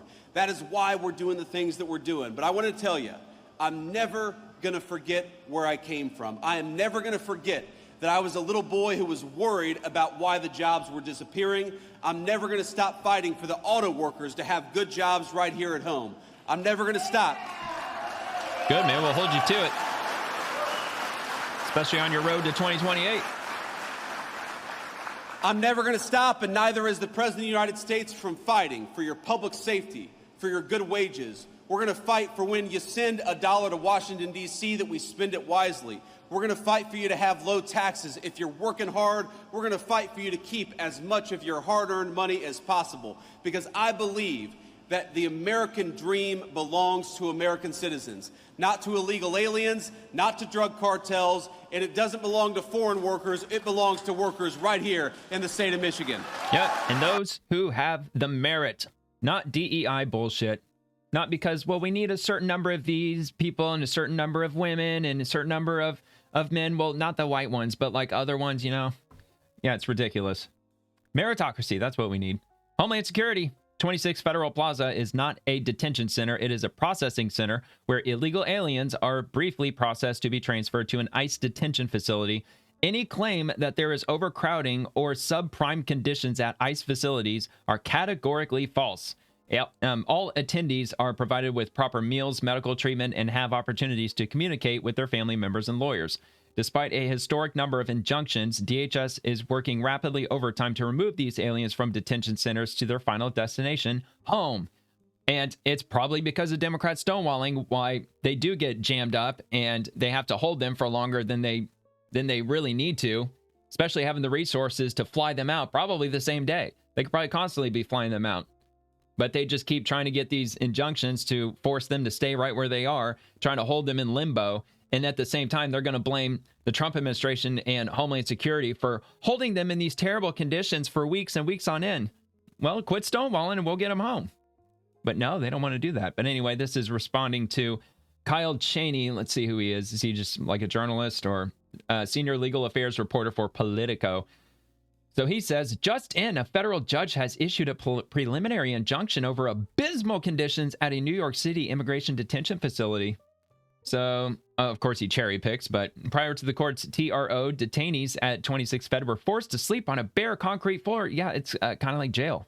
In cramped conditions with only aluminum blanket. In some instances, crowded conditions force detainees to sleep sitting up. Oh, no. God forbid they sleep up, sitting up. Or laying in the proximity to open toilets. Dude, it's just like jail. Aren't the vast majority of these people still criminal illegals? Like those who committed crimes while in the United States? I'm pretty sure that they're still in the process of rounding them up before they start going after people who just simply broke the law, federal law, to come into the U.S. illegally. Lack of temperature control resulting in periods of excessive heat and cold, coupled with lights left on throughout the night, further interfered with sleep. Do they have video evidence of this? One thing that I find interesting is that you get those PETA people, you know, like the animal rights activist groups who are able to infiltrate these factories and film deplorable conditions, but they don't have anybody who can go in there and film any of this. I mean, after all, like, what is it, like 90% of those who work in a federal position, if not, like, maybe it's only in D.C., but anyway, the vast majority of the federal bureaucracy, they vote Democrats, so like they mean to tell me that not one of them can get some hidden camera on the inside. There's not one single person that's going to be a whistleblower and show all these deplorable conditions. That's why I don't buy it. Anyway, forcing detainees to sleep, if at all in these conditions, even for short periods, deprives detainees of basic human need and poses an unreasonable risk of harm to their physical and psychological well-being, thus rising to the level of an objectively serious deprivation, which, of course, they're hoping, it sounds like bait, like they want us to say, well, they shouldn't have come into this country. Oh, so you are putting them in terrible, deplorable conditions. No, Anyway, the Constitution forbids deprivation of the basic elements of hygiene. It does. The Constitution says, you know, thou shalt have good hygiene. Anyway, the failure to provide prisoners with toiletries and other hygienic materials may rise to the level of a constitutional violation. Yeah, but when you're in jail, don't you have to pay for that? Don't you have to pay for your own shampoo and soap and all that? I mean, I've never been to jail, but I mean, I've heard stuff. Anyway, like that's what what do they call it? The commissary or something? Or no, it's not the canteen, right? Isn't that military? I don't know. Anyway, availability of hygienic materials is particularly important in the context of otherwise unsanitary living conditions. Defendants do not dispute that detainees at 26 Fed do not have the ability to bathe or shower at any point during their detention, and so on and so forth. Sanitary wipes and whatever. You know, I don't want to read all the nitty gritty with all that, but they're held for periods that exceed 72 hours. Well, again, if you weren't stonewalling them and forcing them to keep them right where they are, then they wouldn't have to deal with that. But the whole 72-hour thing, I mean, but I don't work there, so I can't definitively say that Homeland Security isn't doing this anywhere at all. However, if they were holding them for long periods of time, and if they might be running out of supplies occasionally, which they claim they're not, it's probably because judges keep stonewalling this shit. I mean, they've already got orders to deport them. Get them deported. All right, so from the Federal Reserve, live now, press conference with hashtag FOMC, Chair Powell, federalreserve.gov, and on YouTube. So I'm going to try to play this and see if this will play. I don't know why it wouldn't. Oh, yeah. Okay. So I don't know why they didn't just link the video, but that's all right. It's the most recent video, I believe. Not the hour one. I'm only going to play the introductory statement. So there's good news. They are lowering interest rates finally, the Federal Reserve. I'm not too crazy about it because, I mean, inflation is still somewhat of a thing. Things are still elevated, but I mean, let's face it, we're at the point now. It's been so long since COVID broke out. You know, a bag of Doritos in the grocery store is like, what, $7 for the regular size bag right now, which is absolutely insane. I don't think we're going to get back to where it was in 2019, where a bag of Doritos was like $3. I don't think we're going to get back to that again. I mean, there's some things that are cheap depending on where you go and where you shop. I mean, like the average motor vehicle is still about $50,000 new. And I just don't know, man. I don't think it's a good time to be lowering interest rates. I mean, that's just my own opinion. But anyway, we'll hear them out. So let me get this here. All right. I think we're good. My colleagues and I remain squarely focused on achieving our dual mandate goals of maximum employment and stable prices for the benefit of the American people. While the unemployment rate remains low, it has edged up. Job gains have slowed, and downside risks to employment have risen. At the same time, inflation has risen recently and remains somewhat elevated. Well, that probably has something to do with people just constantly just spending money on credit cards and loans and other things they don't have. It just seems like the banks aren't capping people out. People just keep maxing shit out. And people just, it's probably not something the Fed could really fix. Well, actually, they really could. If they jacked it up to like 15% interest rates, then yeah, everybody would quit spending really quick. But it's all the spending. Like, people keep buying shit. That's a lot of the reason why inflation's gone up so much, is because people are just not cooling down spending. And I get it, if people cool down spending, and if we really walk that back a long way, that's when you're going to see unemployment go up like crazy, because when people stop spending, a lot of other people lose their jobs. In support of our goals, a real conundrum. In light of the shift in the balance of risks, today the Federal Open Market Committee decided to lower our policy interest rate by a 0.25 percentage point. 0.25%. We also decided to continue to reduce our securities holdings. I'll have more to say about monetary policy after briefly reviewing economic developments. Recent indicators suggest that growth of economic activity has moderated. GDP rose at a pace of around 1.5% in the first half of the year. Yeah, factories are coming back home, baby. Last year. The moderation in growth largely reflects a slowdown in consumer spending. Yeah, everybody's maxed out. In contrast, business investment in equipment and intangibles has picked up from last year's pace. Activity in the housing sector remains weak. In our summary of economic projections, the median participant projects GDP to rise 1.6% this year and 1.8% next year, a touch stronger than projected in June. In the labor market, the unemployment rate edged up to 4.3% in August, but remains little changed over the past year at a relatively low level. Payroll job gains have slowed significantly to a pace of just 29,000 per month over the past 3 months. A good part of the slowing likely reflects a decline in the growth of the labor force due to lower immigration and lower labor force participation. Even so, labor demand has softened, and the recent pace of job creation appears to be running below the break-even rate needed to hold the unemployment rate constant. In addition, wage growth has continued to moderate while still outpacing inflation.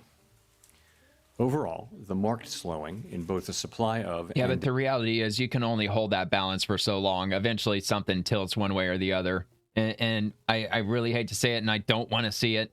It just seems like unemployment might be the next thing that's gonna end up hitting, just because like the record credit card debt right now, like we're in the trillions of dollars worth of credit card debt.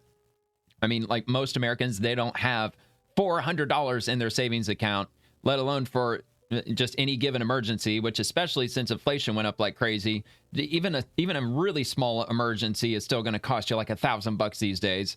So they end up falling into the black hole of credit card debt, and a lot of people were getting that Klarna and Afterpay and the buy now, pay later. You can go up to like fucking Taco Bell and you can put your tacos on buy now, pay later. It's absolutely freaking crazy, man. So I think it's going to get to some sort of a breaking point. I don't know how. Well, actually, I do know how. It's just people just don't have any more money. But somehow people just keep finding ways to get money from something, and they just keep spending. It's crazy. Demand for workers is unusual. In this less dynamic and somewhat softer labor market, the downside risks to employment appear to have risen. In our SEP, the median projection for the unemployment rate is 4.5% at the end of this year. Probably spending. And edges down thereafter. No, actually, you said it's going up, though, right? Inflation has eased significantly from its highs in mid-2022, but remains somewhat elevated relative to our 2% longer-run goal. Estimates based on the Consumer Price Index and other data indicate that total PCE prices rose 2.7% over the 12 months ending in August, and that, excluding the volatile food and energy categories, core PCE prices rose 2.9%. These readings are higher than earlier in the year. Well, with regard to inflation, do you factor food in? There's some markers there, or some categories that they don't factor into inflation rates, and I want to say that food is one of those things. There's a few big ones. I think automotive is another one. There's some like really big sectors of the economy that the Fed just conveniently doesn't factor in when they're calculating for inflation rates. Inflation for goods has picked up. In contrast, disinflation appears to be continuing for services. Near-term measures of inflation expectations have moved up, on balance, over the course of this year on news about tariffs, as reflected in both market and survey-based measures. Beyond the next year or so, however, most measures of longer-term expectations remain consistent with our 2% inflation goal. The median projection in the SEP for total PCE inflation is 3.0% this year and falls to 2.6% in 2026 and to 2.1% in 2027. Yeah, we'll see. Our monetary policy actions are guided by our dual mandate to promote maximum employment and stable prices for the American people. At today's meeting, the committee decided to look... Dude, the average American is not going to agree with you that prices are stable. I mean, even if the prices hold exactly where they are for like the next 4 or 5 years, you're still going to hear Americans like complaining like crazy about how everything is so expensive because wage growth isn't keeping up. It didn't keep up nearly as much. Like groceries since 2019, they've gone up like 35% on average for all groceries put together. And yeah, I think the average American would strongly disagree with you that, well, prices are extremely stable right now. No, they might be stable from rising more, but they are so elevated right now. It is absurd, dude. Lower the target range for the federal funds rate by 1/4 percentage point to 4 to 4.25%, and to continue reducing the size of our balance sheet. Changes to government policies continue to evolve, and their effects on the economy remain uncertain. Higher tariffs have begun to push up prices in some categories of goods, but their overall effects on economic activity and inflation remain to be seen.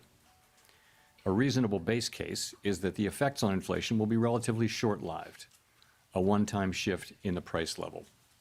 But it is also possible that the inflationary effects could instead be more persistent, and that is a risk to be assessed and managed. Our obligation is to ensure that a one-time increase in the price level does not become an ongoing inflation problem. In the near term, risks to inflation are tilted to the upside and risks to employment to the downside, a challenging situation. When our goals are in tension like this, our framework calls for us to balance both sides of our dual mandate. With downside risks to employment having increased, the balance of risks has shifted. Accordingly, we judged it appropriate at this meeting to take another step toward a more neutral policy stance. With today's decision, we remain well positioned to respond in a timely way to potential economic developments. We will continue to determine the appropriate stance of monetary policy based on the incoming data, the evolving outlook, and the balance of risks.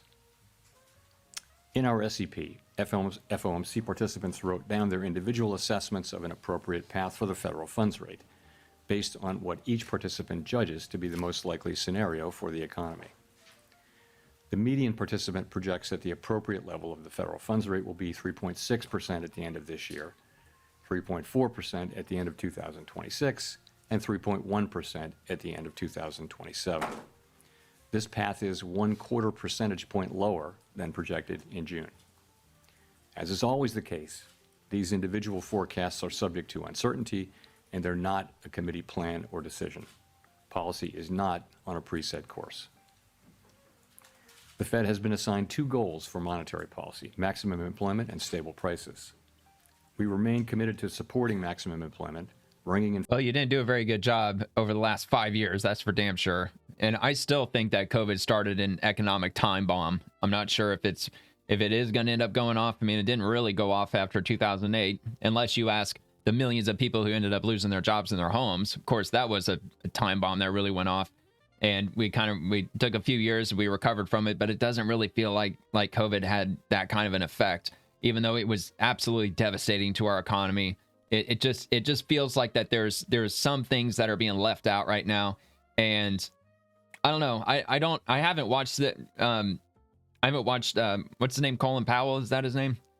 Yeah, I haven't really watched him give any conferences or anything. He sounds kind of somber. He sounds whatever, but maybe that's just how he usually sounds. But by the way, October 14th, I want to say, is when the Supreme Court, or the tariffs, Trump tariffs, are due to expire or to be put on hold or whatever they're calling it, unless the Supreme Court intervenes. So I'm looking out for that. I haven't seen anything with regard to the Supreme Court holding an emergency hearing with regard to the tariffs, but apparently if nothing's done by October 14th, then the tariffs are basically null and void, and anybody who had paid tariff revenue, they're going to get all of that money back. And it's going to be in like probably what? It might be up near $100 billion by now. I know it's in the tens of billions. Inflation sustainably to our 2% goal and keeping longer-term inflation expectations well anchored. Our success in delivering on these goals matters to all Americans. We understand that our actions affect communities, families, and businesses across the country. Everything we do is in service to our public mission, and we at the Fed... Oh, no, Jerome Powell, not Colin Powell. Was he from, like, George W. Bush or something? Wasn't he, like, from back in the 2000s? I knew it was Powell. I just couldn't remember who it was. Yeah, it's Jerome Powell. We'll do everything That's we right. can to achieve fucking our stupid of me. maximum employment and price stability goals. All right. Yeah, I knew when I was saying that I wasn't right, but I was already on a roll, and it was like, oh, fuck, man. I know I butchered that one. All right, anyway, I guess take it for whatever it is. He doesn't sound too thrilled about the news, although working in the Fed can't be a thrilling position at all. It shouldn't be. It should be a miserable fucking existence. Now, I know they got good intentions, but the road to hell is always paved with good intentions. So anyway, let's move on to Catherine Clark. This is pure hate and racism and xenophobia. House Democrats stand with Ilhan Omar. And 214 to 213, Nancy Mace's resolution to censure Ilhan Omar fails in the House. It failed, dude. Fucking failed. So that means, yeah, see, there you go. Screw those 4 Republicans. So, yeah, that means that Republicans voted to not censure her. And she said some pretty nasty remarks with regard to Charlie Kirk. And I know they were doing like a very swift movement to try to censure her. And I don't know if this also means that she's going to remain on her committee positions. She's on the House Foreign Affairs Committee, which is hilarious. I think it's hilarious. But yeah, they're trying to get her kicked off of these committees with regard to her remarks on Charlie Kirk. I suppose I could get those.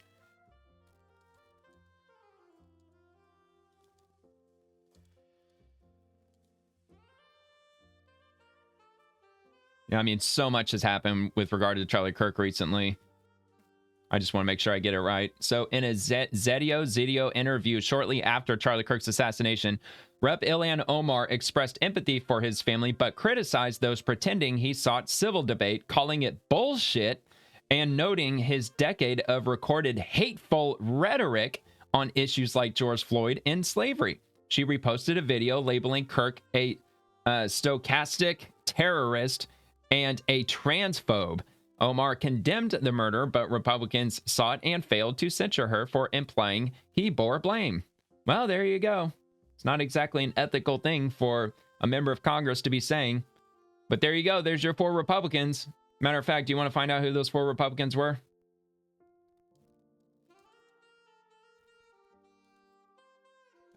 Who?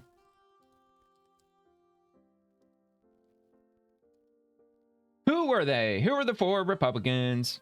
The 4 Republicans who voted against the censure resolution of Rep. Ilhan Omar were Reps Mike Flood, Republican of Nebraska, Jeff Hurd from Colorado. Of course, it's Colorado, so he's obviously Republican in name only. Tom McClintock, Republican of California. Of course, another rhino, Republican in name only. And Corey Mills of Florida. That one kind of surprises me, but I don't know Corey Mills. Not sure what district.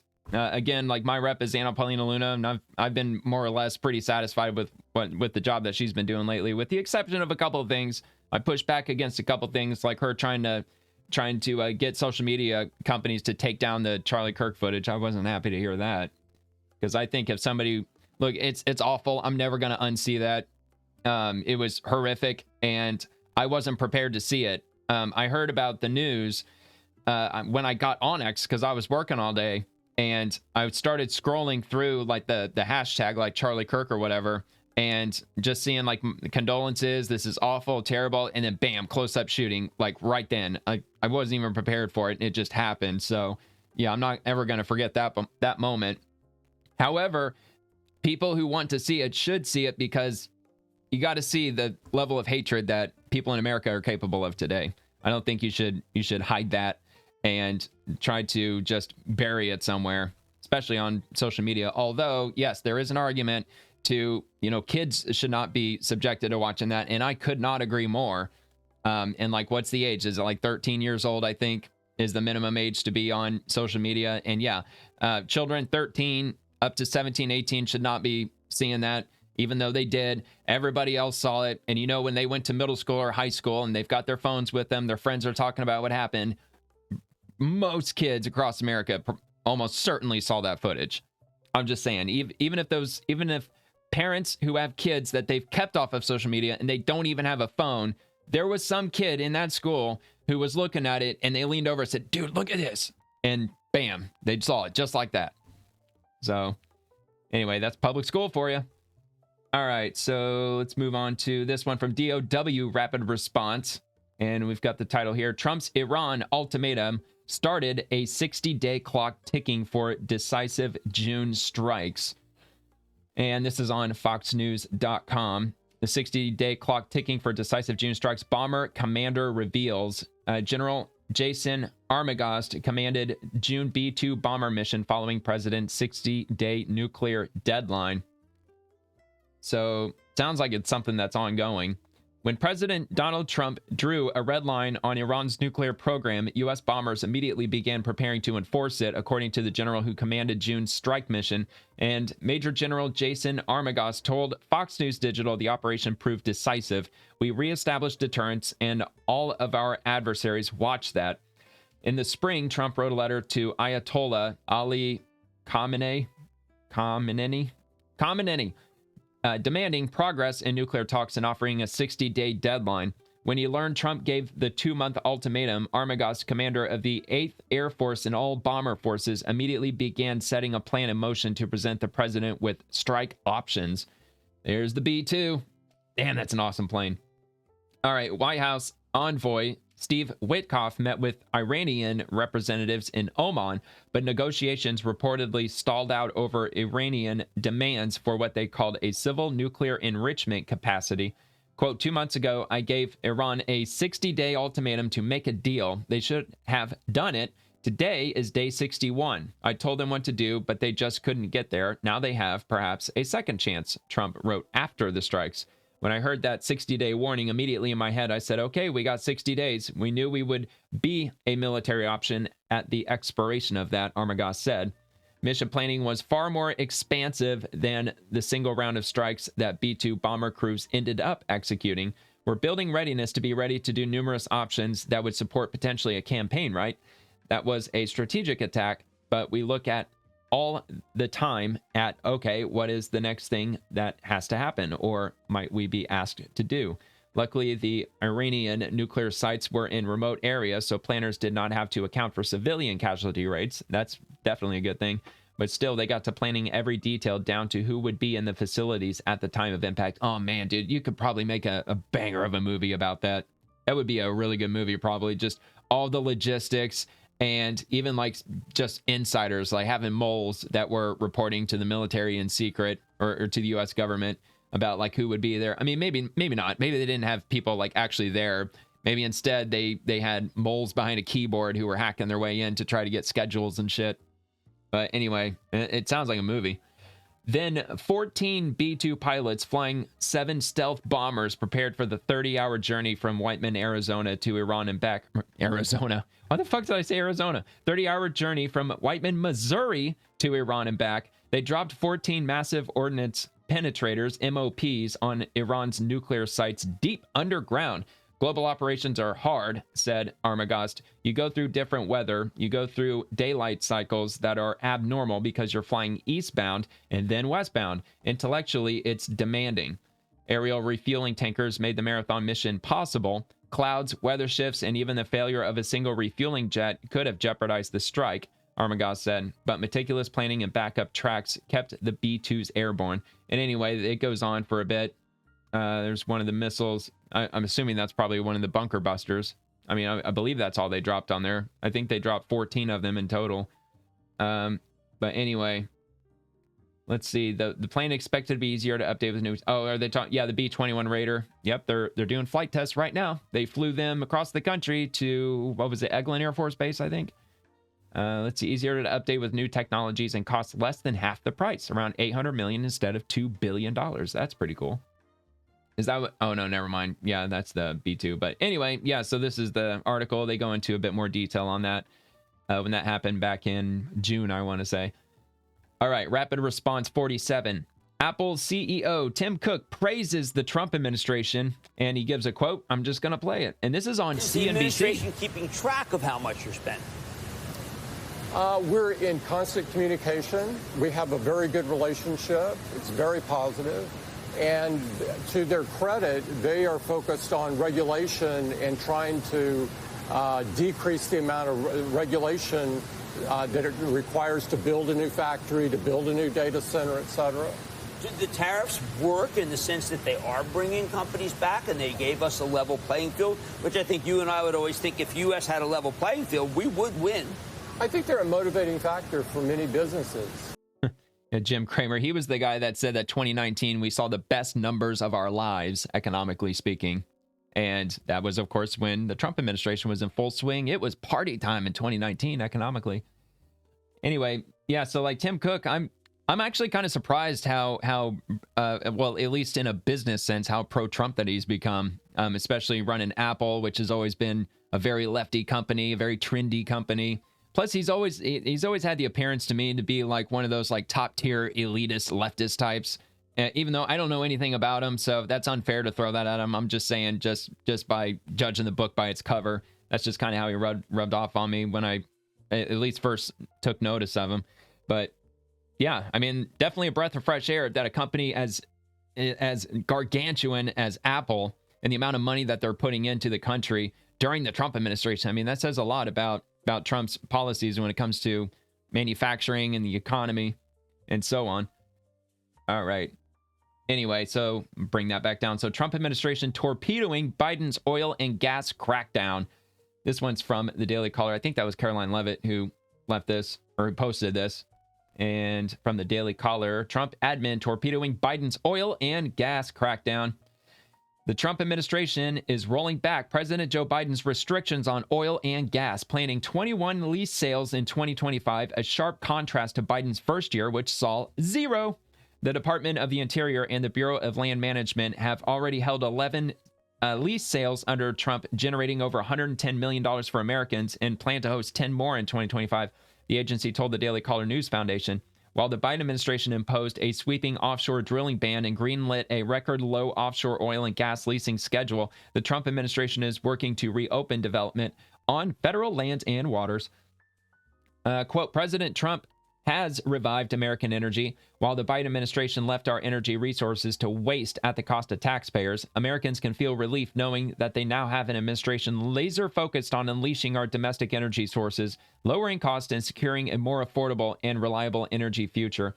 Plus, our petroleum strategic reserve, or I'm probably getting that wrong, but the Biden administration completely depleted the hell out of it. It was at like 70-something% capacity when Biden took over, and by the time he left, what was it, like 15 or something? It was extremely low. Like hundreds of millions or billions of barrels were just lost from that strategic petroleum reserve because they were dumping it into the American market to artificially keep the price of gas low. Because if you remember, back in 2021, I think it was, when gas shot up to like $5-6 a gallon. Yeah, you know, that's Biden for you. So the Interior Secretary Doug Burgum told the DCNF, the number of new oil and gas lease sales simply speak for themselves. BLM has reported 3,608 new oil and gas permits in Trump's second term thus far, compared to 2,528 permits during the Biden administration, according to the DOI.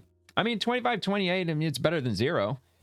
Trump and the DOJ, or DOI, not DOJ, DOI have approved, that's Department of the Interior, approved 43% more federal drilling permits than his predecessors had at the same point in their presidencies, according to the agency. The DOI has also opened more than 450,000 acres of federal land for potential energy development, which is about half the size of Yellowstone, by the way. And the DOI and BLM are set to approve more drilling permits than any other fiscal year in the past 15 years, the agency said. And it goes on from there. It's a bit of a lengthy article, but I'll link it in the description. All of these articles, they're all going to be in the description if you want to take a look and finish reading it yourself.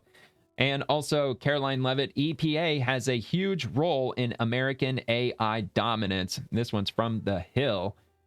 And size this one up as well, just so you can read it, because I'm sure most people watching this are probably on their smartphone. So if you want to follow along, America has led every technological revolution from manufacturing during the Industrial Revolution to railroads, aviation, and the space race.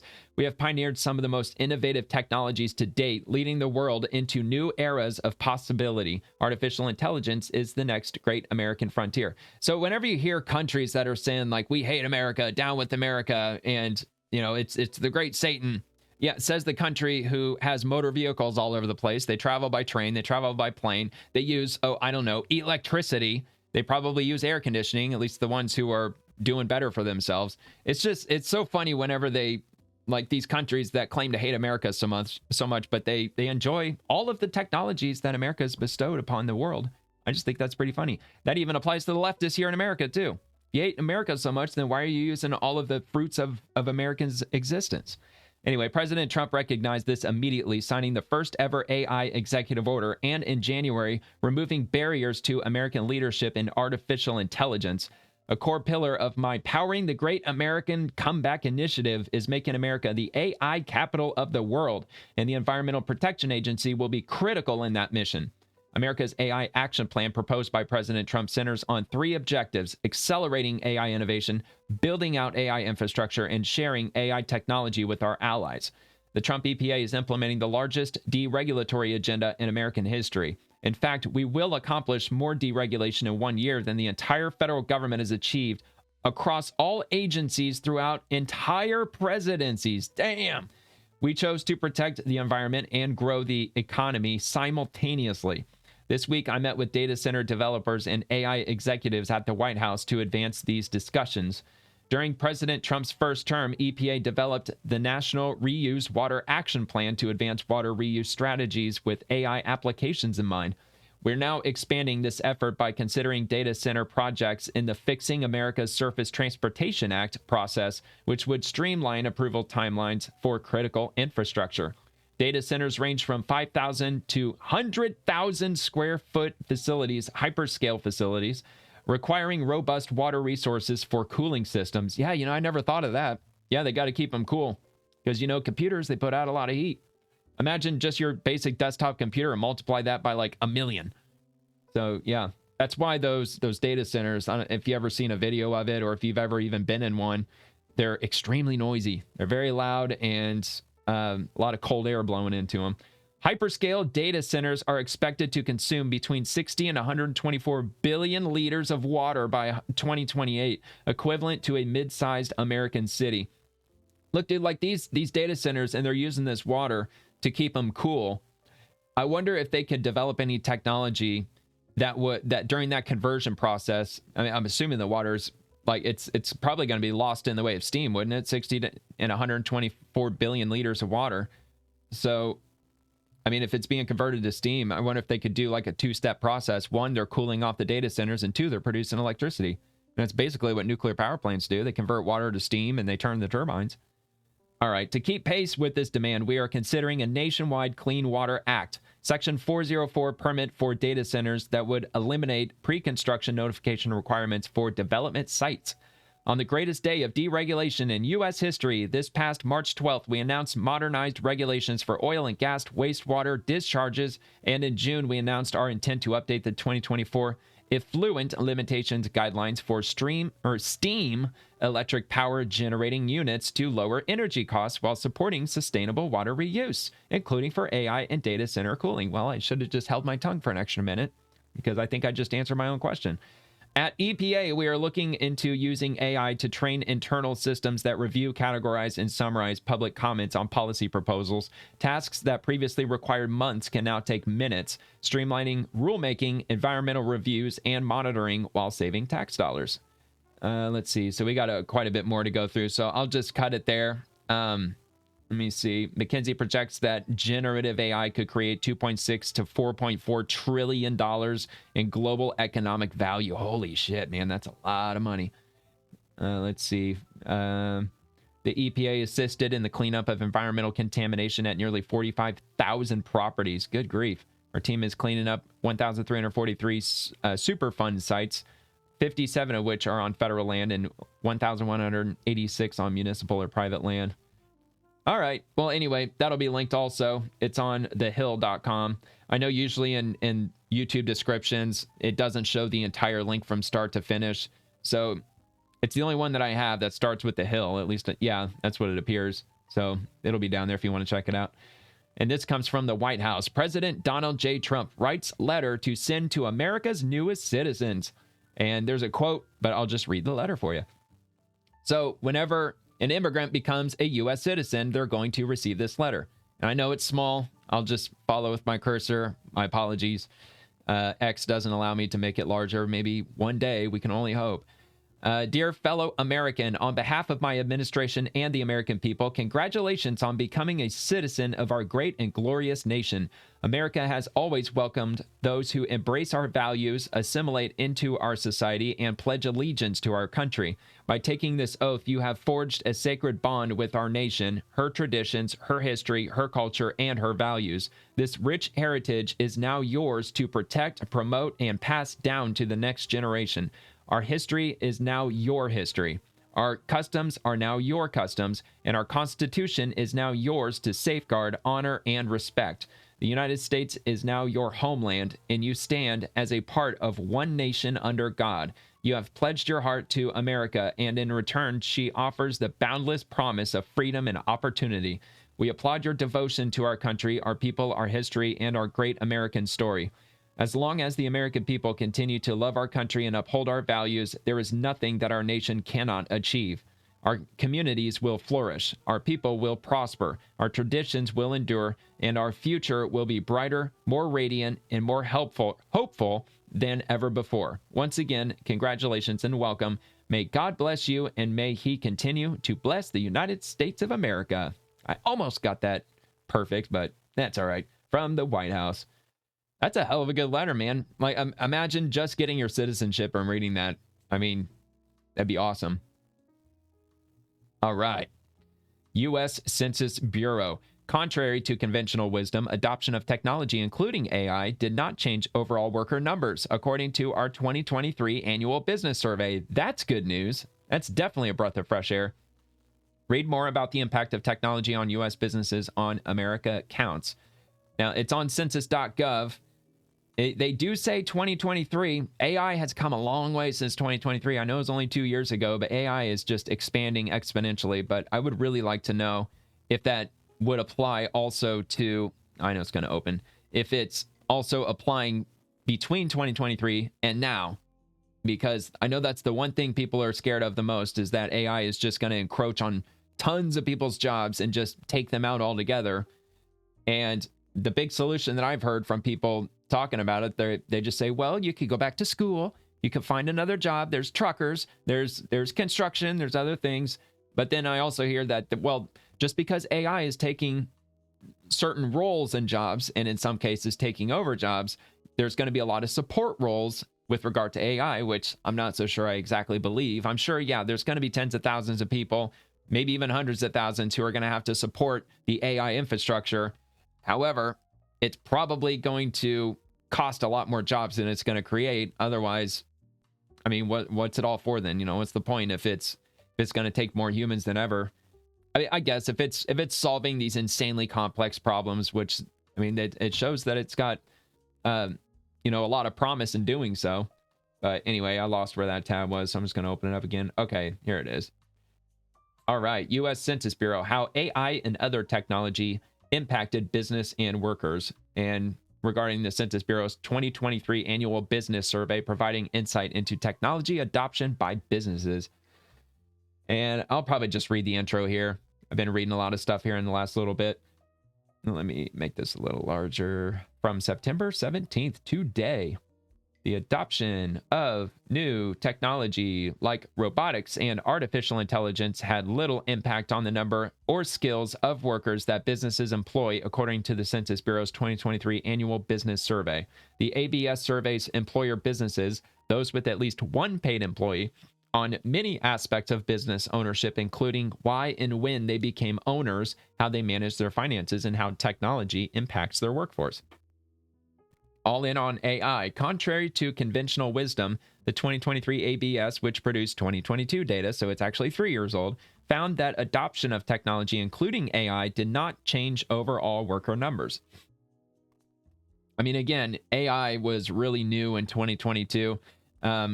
The first time I heard about it was like around 2020, and they were calling it stable diffusion. And stable diffusion was just a fancier way of saying AI images. That you can go, there were some websites that allowed you to create AI images, and at least the one that I heard of and I visited and tried it for the first time, they called it stable diffusion, which might still be the technical name for it. But anyway, 78% of organizations reported using AI in 2024, up from 55% the year prior, according to Stanford's 2025 AI Index. Recent analysis found that AI has had, at least so far, little impact on employment numbers. Okay, so they've got some more recent information. Some jobs like financial examiner are more exposed to AI than, say, a construction worker whose job can't be easily simulated by an AI model. But research from the Economic Innovation Group shows that from 2022 to the beginning of 25, the unemployment rate rose less for the most AI-exposed workers, up 0.3 percentage points, than for the least AI-exposed workers, up 0.94 points. So anyway, it goes on from there. But that's the gist of it, that AI doesn't appear to be taking everyone's jobs just yet. It's still at a pretty slow pace, although that is definitely worrying because, you know, at least with what they said that AI is capable of doing, sounds like that anybody who does any work at all on a computer or any kind of customer service or anything that's not physically in person, sounds like that AI is coming after you. That's what it sounds like to me. At least that's, I don't know, man. I hope not. I really hope not. And plus, it's not just AI, it's just automation in general. Like with Uber. Uber is talking about progressing toward driverless vehicles because Waymo is getting more popular and they're expanding to more cities, and Uber is afraid of being left behind and potentially facing bankruptcy in the distant future. So they're talking about, or not even talking about, I believe they've already got a project rolled out for self-driving Uber vehicles to compete with Waymo. So I don't know, man. I would prefer a real person as opposed to an automated driver. I know the risk is way smaller in a Waymo than in a regular vehicle, but if you got to get somewhere quick, you can just tell them that, and they'll, you know, in most cases, like, they'll do their best to get you there without, you know, driving too crazy. But in a Waymo, it just sounds like it's going to take freaking forever to get there. Probably you're spending the same amount of money either way. Maybe not. But how many tens of thousands of people drive Uber? who are going to lose their jobs if all of these driverless vehicles just hit the road. And it's not just going to be Uber. It's going to be Uber Eats. I don't even know what the other ones are, the food delivery services. I mean, all of those are going to be in jeopardy too, especially if they've got this drone delivery stuff going on, which they do. And I don't know if it's no, it's not the FDA, or no, not FDA. I think it's the FAA. I think it's the FAA who's regulating the whole drone thing, and they just allowed for commercial drones to operate drone deliveries. That's been rolled out now. So pretty soon we might start seeing Amazon drone deliveries, maybe even CVS delivering pharmaceuticals to people's doorsteps and stuff like that. So I'm not looking forward to that because drones are really loud, especially the drones the size of the ones that they're planning on flying for Amazon. That's going to be hella annoying. Unless they've got some crazy ass technology that'll quiet it. Maybe when it lowers to the ground, maybe it's going to be like air powered or something. Even still, that's going to be loud as hell also. All right, did I skip one? No, I didn't. Okay, we're good. So DEA HQ, analyzing evidence is a team effort. Check out the way it's done, SoCal style, at the DEA Southwest Laboratory. So if you watched yesterday's video, I played one of these. I actually have two of them, and I thought it was kind of cool. The DEA dropped two more of them today, so I figured I'd play them. So here we go. Welcome to the Southwest Laboratory. You ready to get to work? Southwest Laboratory at the DEA. Let's analyze some meth. Oh, they have fun at work, don't they? First, you can't do that. You're at work, man. Their evidence from the vault. The vault. Uh-oh. Then the chemists take a photo of the total number of units. That's a lot of drugs. Then they transfer it into new plastic bags to obtain a weight. Look at that mountain. Wanna build a snowman? Performs a color test, and if the color turns blue, then that indicates meth could be in the sample. Yeah, it's like the field test kits. Next, I've seen cops before. Separates the sample and tells us everything that's in it. If it's brown, it's heroin. Finally, they grind it up to test for purity. That's 100% meth. That's 100%. Complete. That's some Walter White shit. Signing out. Oh, that was it. I wouldn't mind if they had like a 4 or 5 minute one, but they don't. They just have these really short clips. Welcome to the Southwest. That's all right. We have another one from DEA HQ. DEA's multiple forensic science disciplines work as a team at the New England laboratory on the other side of the country. Chemists and fingerprint examiners collaborate under one roof. Take a crack at this one. Did you know? Not only does DEA have chemists, we also have fingerprint examiners. At the New England lab, chemists and fingerprint examiners work together to keep the public safe. One case we worked together on involved drugs in postal packaging. The chemists separated the packaging from the drugs and identified them as methamphetamine. Then, the fingerprint examiner identified prints from the packaging to an individual across the country in California.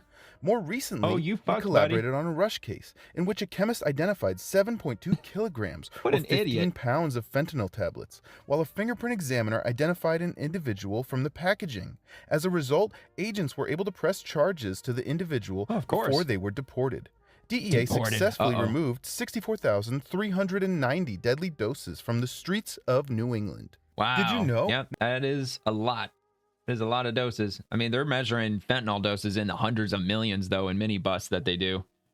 But what kind of an idiot would package drugs that they're going to send through the U.S. mail without wearing some kind of latex gloves? I mean, I would try to refrain from even touching the packaging when I'm going to the grocery store to pick up the baggies, let alone handling them with my bare hands when I'm packaging shit. Not too bright, man. Not too smart. All right, from Defense News, Japan is deploying 8 aircraft, including 4 F-15 fighter jets, to bases inside the United States, also Canada and Europe. I did not read this, but it piques my curiosity because why is Japan sending fighter jets here?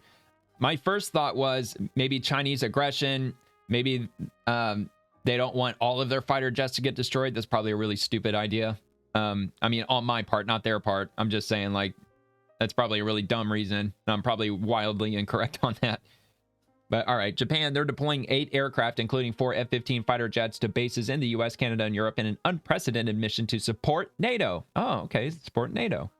The mission, dubbed Atlantic Eagles, reportedly marks the first time in history that Japanese warplanes have been deployed to Canada and Europe. Man, dude, talk about jumping in a time machine and going back to Japan in like, I don't know, 1949 and telling them this. Anyway, a total of 180 personnel drawn from air bases across Japan are taking part, including from the 2nd Air Wing bases in Chitose? I don't know. 1st Tactical Airlift Wing based in Komaki, 2nd Tactical Airlift Group from Iruma, and 3rd Tactical Airlift Wing from Miho, according to a Japan Air Self-Defense Force release. The 4 F-15s are being accompanied by 2 tanker aircraft and 2 refueling tankers. The mission is based on the recognition that the security of the Euro-Atlantic and of the Indo-Pacific are interconnected, the Japan Air Self-Defense Force stated in the release. And I could have the history wrong, but I think I'm right that they call them the Self-Defense Force because Japan, after they signed the treaty after World War II, that they're not allowed to have an offensive military. They can only have a defensive military to protect their own country. But correct me if I'm wrong, but I'm pretty sure I'm right on that. Anyway, Japan Air Self-Defense Force aircraft landed at Elson Air Force Base in Alaska, the service said in a post on X on Monday. They will follow on to CFB Goose Bay in Canada, RAF Koningsby in England, and Lage Air Force Base in Germany. Japan established a diplomatic mission to NATO earlier this year. The deployment of Japanese aircraft to Europe comes amid rising tensions among NATO allies surrounding Belarusian and Russian military exercises and increasingly aggressive maneuvers by China in the Arctic region. There you go. So that's what they're doing with all those fighter jets. I wonder if they've got F-35s. I would assume that Japan would have F-35s. I mean, F-15s, that's kind of old school right now by this point, isn't it? All right, and finally, I have NASA Universe. At our hearts, we are seekers, and today we celebrate a scientific milestone. Nearly 30 years after the first discovery of a world orbiting a sun-like star beyond our solar system, NASA's Exoplanet Archive reached 6,000 confirmed exoplanets, which you could read more at this link, and I'm going to play this really exciting video. I've always been really into astronomy since I was old enough to read, so this is really cool. At our hearts, we are seekers, observing stars and searching distant skies, looking for something familiar. And 3 decades ago, a remarkable signal cut through the cosmic dark. The discovery of the first planet beyond our solar system orbiting a star like our own. Yep, and hot soon, Jupiter. There was not just one discovery, but thousands. As our curiosity for what is out there has grown, so has our science. We are discovering a greater diversity of exoplanets than ever before. Some ablaze, others frozen solid. A few changing the way we see our own solar system. But there's one we haven't found. A planet just like ours. Yeah, we probably won't either. Not yet. Hopefully one day. Is Earth the only home for life? Or are there other habitable worlds waiting to be found? With every planet we discover, we get closer to answering that question. We're entering the next great chapter of exploration, discovering worlds beyond our imagination, to look for planets that could support life, to find our cosmic neighbors, and to remind us that the universe still holds worlds waiting to be found. Pretty cool stuff. I mean, it's NASA, it's federal government. That technically counts, doesn't it? That counts. I mean, they've got the great check mark, so I can put that on the show.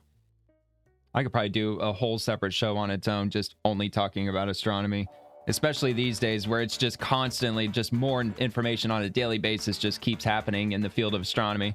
So, but anyway, that's all I got for you tonight. So if you enjoyed the video, please like the video and subscribe to the channel. It would really mean a lot to me if you do. And I'll drop a new show every evening, Monday through Friday, covering the swamp and everyone living in it, the politicians, the bureaucrats, the agencies, and everything else. I also post daily episodes over on X, so feel free to comment over there too if you'd like. And I thank you very much for watching. Hope you have a great rest of your night, and God bless America.